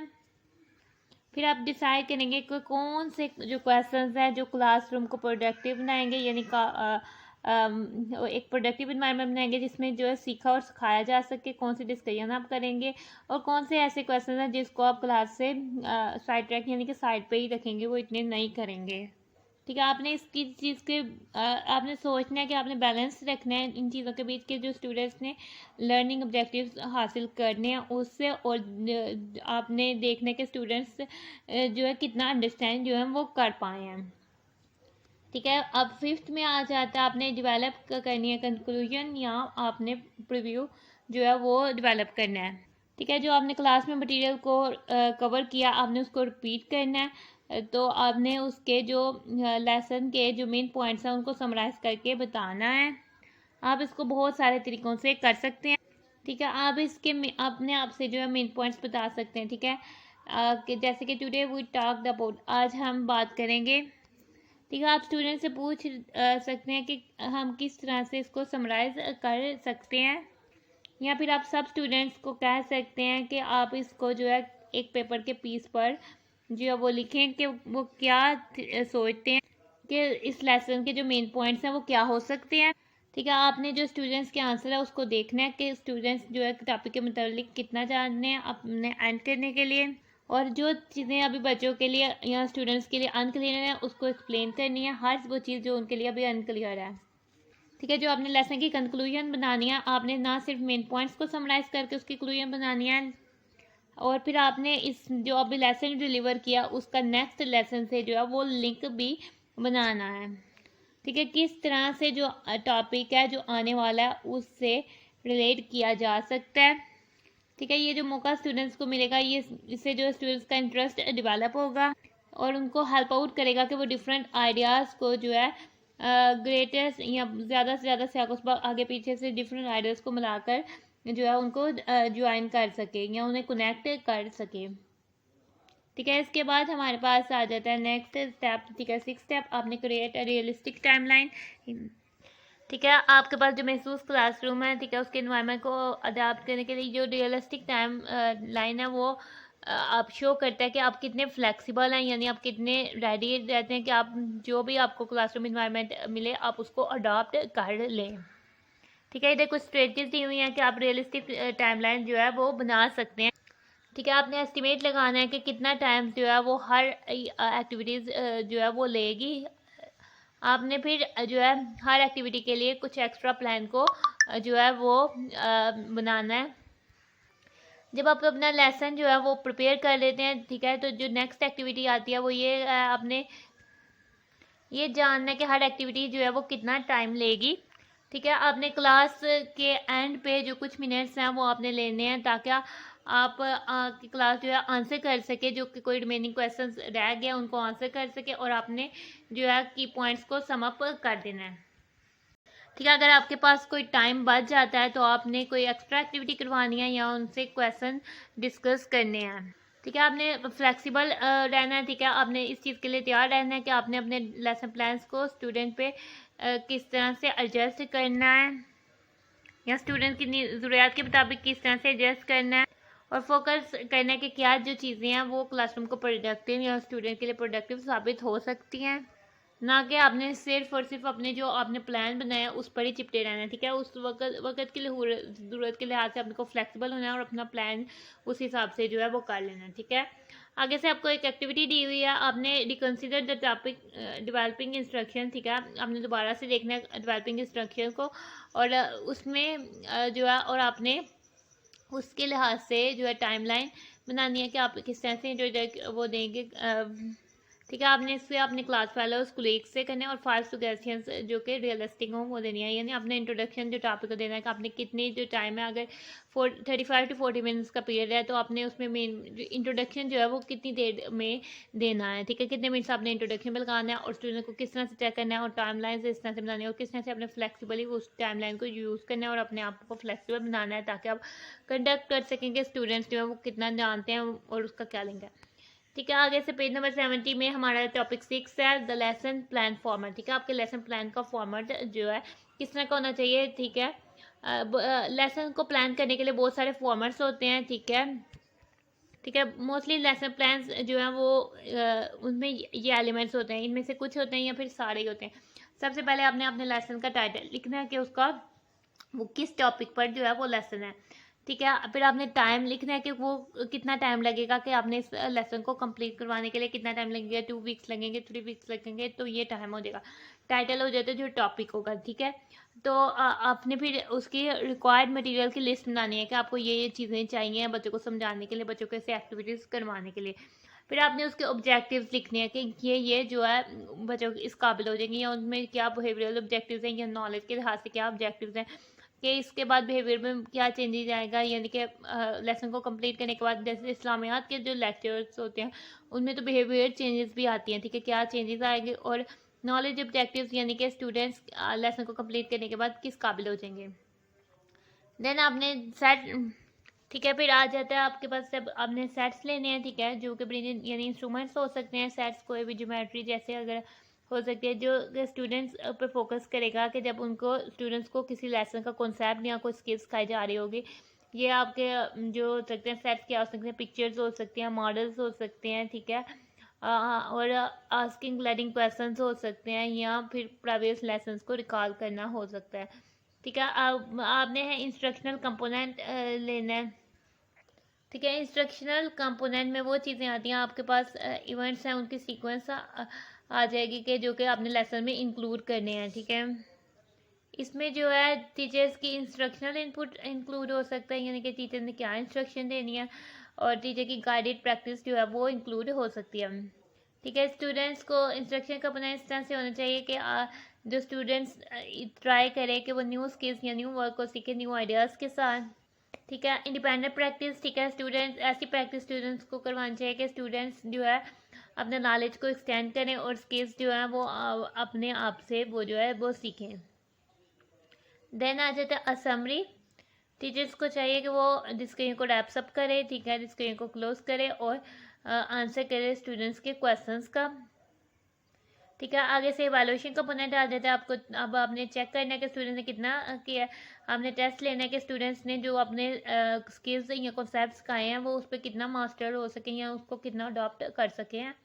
या आप ये कर सकते हैं कि उन्हें क्वेश्चंस का सेट दे दें, यानी कि काफ़ी सारे क्वेश्चंस दे दें जिनको उन्होंने आंसर करना हो सकता है, या फिर काफ़ी सारे इंस्ट्रक्शंस दे दें उनको और उन्होंने उसको फॉलो अप करना है। फिर आ जाता है एनालिसिस कंपोनेंट। ठीक है, जो टीचर होता है वो लेसन पे दिखाई देता है। ठीक है, उनके लेसन पे अपने आप को रिफ्लेक्ट करता है, जैसे कि ये कि क्या चीज़ें जो है वो हासिल की जाती हैं या क्या चीज़ें सीखनी चाहिए और किन चीज़ों के लिए जो है इम्प्रूवमेंट जो है वो ज़रूरी होती है। ठीक है, आगे से कंटिन्यूटी कंपोनेंट आ जाता है, यानी जो कि आपने प्रीवियस नॉलेज है या प्रीवियस लेसन है उसको रिव्यू करवाना है, और जो न्यू लेसन है उससे उसका कंटेंट जो है जनरेट करना है, वो आ जाता है कंटिन्यूटी कंपोनेंट। ठीक है, अब हम एक्टिविटी करते हैं ताकि हम लेसन को प्लान कर सकें प्रॉपर फॉर्मेट में। ठीक है, आपकी एक्टिविटी या आपने लेसन प्लान प्रिपेयर करना है लेसन प्लान फॉर्मेट को अप्लाई करते हुए। ठीक है, आपने एक लेसन प्लान जो है वो जनरेट करना है, ये आपकी एक्टिविटी है। ठीक है, आगे से पेज नंबर 71 पे आ जाते हैं।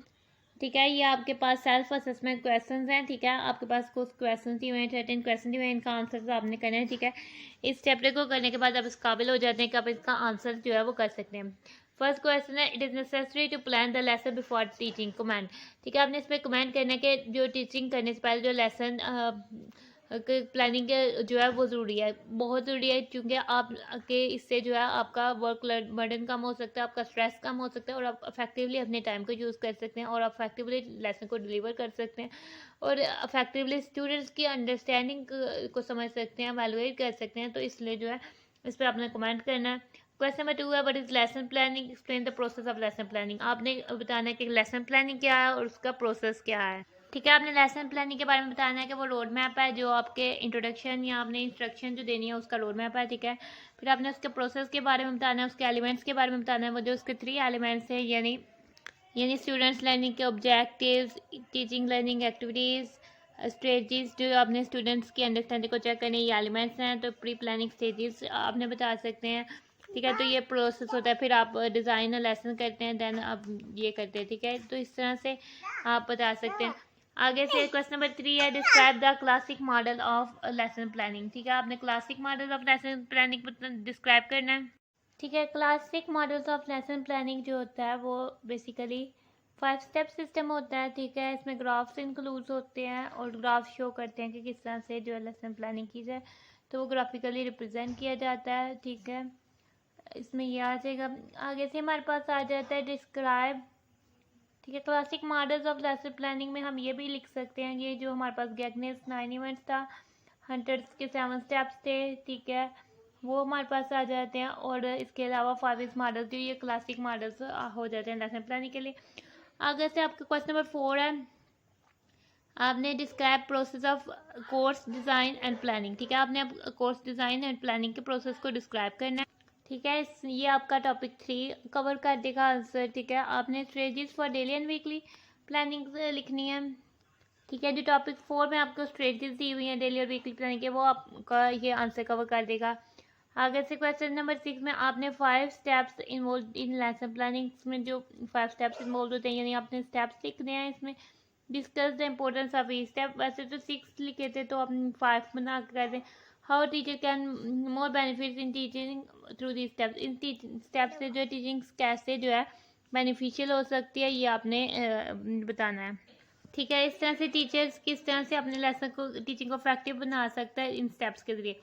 ठीक है, आगे से क्वेश्चन नंबर 7 है, आपने आउटलाइन करने हैं गोल्स ऑब्जेक्टिव्स जो कि लेसन बताने के लिए ज़रूरी हैं।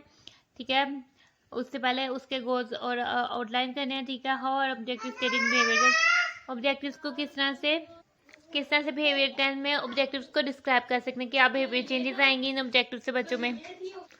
देन आपने हाईलाइट करने हैं स्टेप्स ऑफ प्लानिंग, यानी डेवलपमेंट ऑफ इंस्ट्रक्शन। ठीक है, उसके स्टेप्स को प्लान करने के किस तरह से अपने इंस्ट्रक्शन को डेवलप करना है, उसमें क्या क्या चीज़ें इन्वॉल्व होनी चाहिए, आपने क्या प्रेयर क्वेश्चन देने हैं, आपने टाइटल बताना है, और उससे बच्चों का प्रेयर नॉलेज कैसे चेक करना है, और इसका इंट्रोडक्शन जो किस तरह से जनरेट करना है। आगे से हमारे पास what is the main body of the lesson की मेन बॉडी क्या होगी। ठीक है, आपने उसको प्लान करना है, उसमें एक्टिविटीज़ रखनी है जिसमें जो फोकस की जो अटेंशन जो है टीचर की जो अटेंशन है उसमें हो, और उसको कितना टाइम देना है, कितनी एक्टिविटीज़ करवानी है, और उनको क्या क्या टाइम देना है, वो सब मेन बॉडी में आ जाएगा। How teacher can plan and check students understanding of the newly taught lesson, जो आपने अभी नया लेसन पढ़ाया उसको किस तरह टीचर ने प्लान कैसे करने के, टीचर किस तरह से जो है वो स्टूडेंट को चेकआउट करेगा।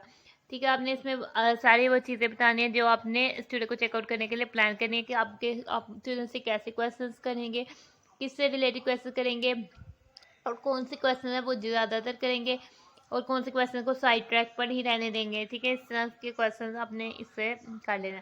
क्वेश्चन नंबर 11 है, how does conclusion and a preview help a teacher in closing the instruction.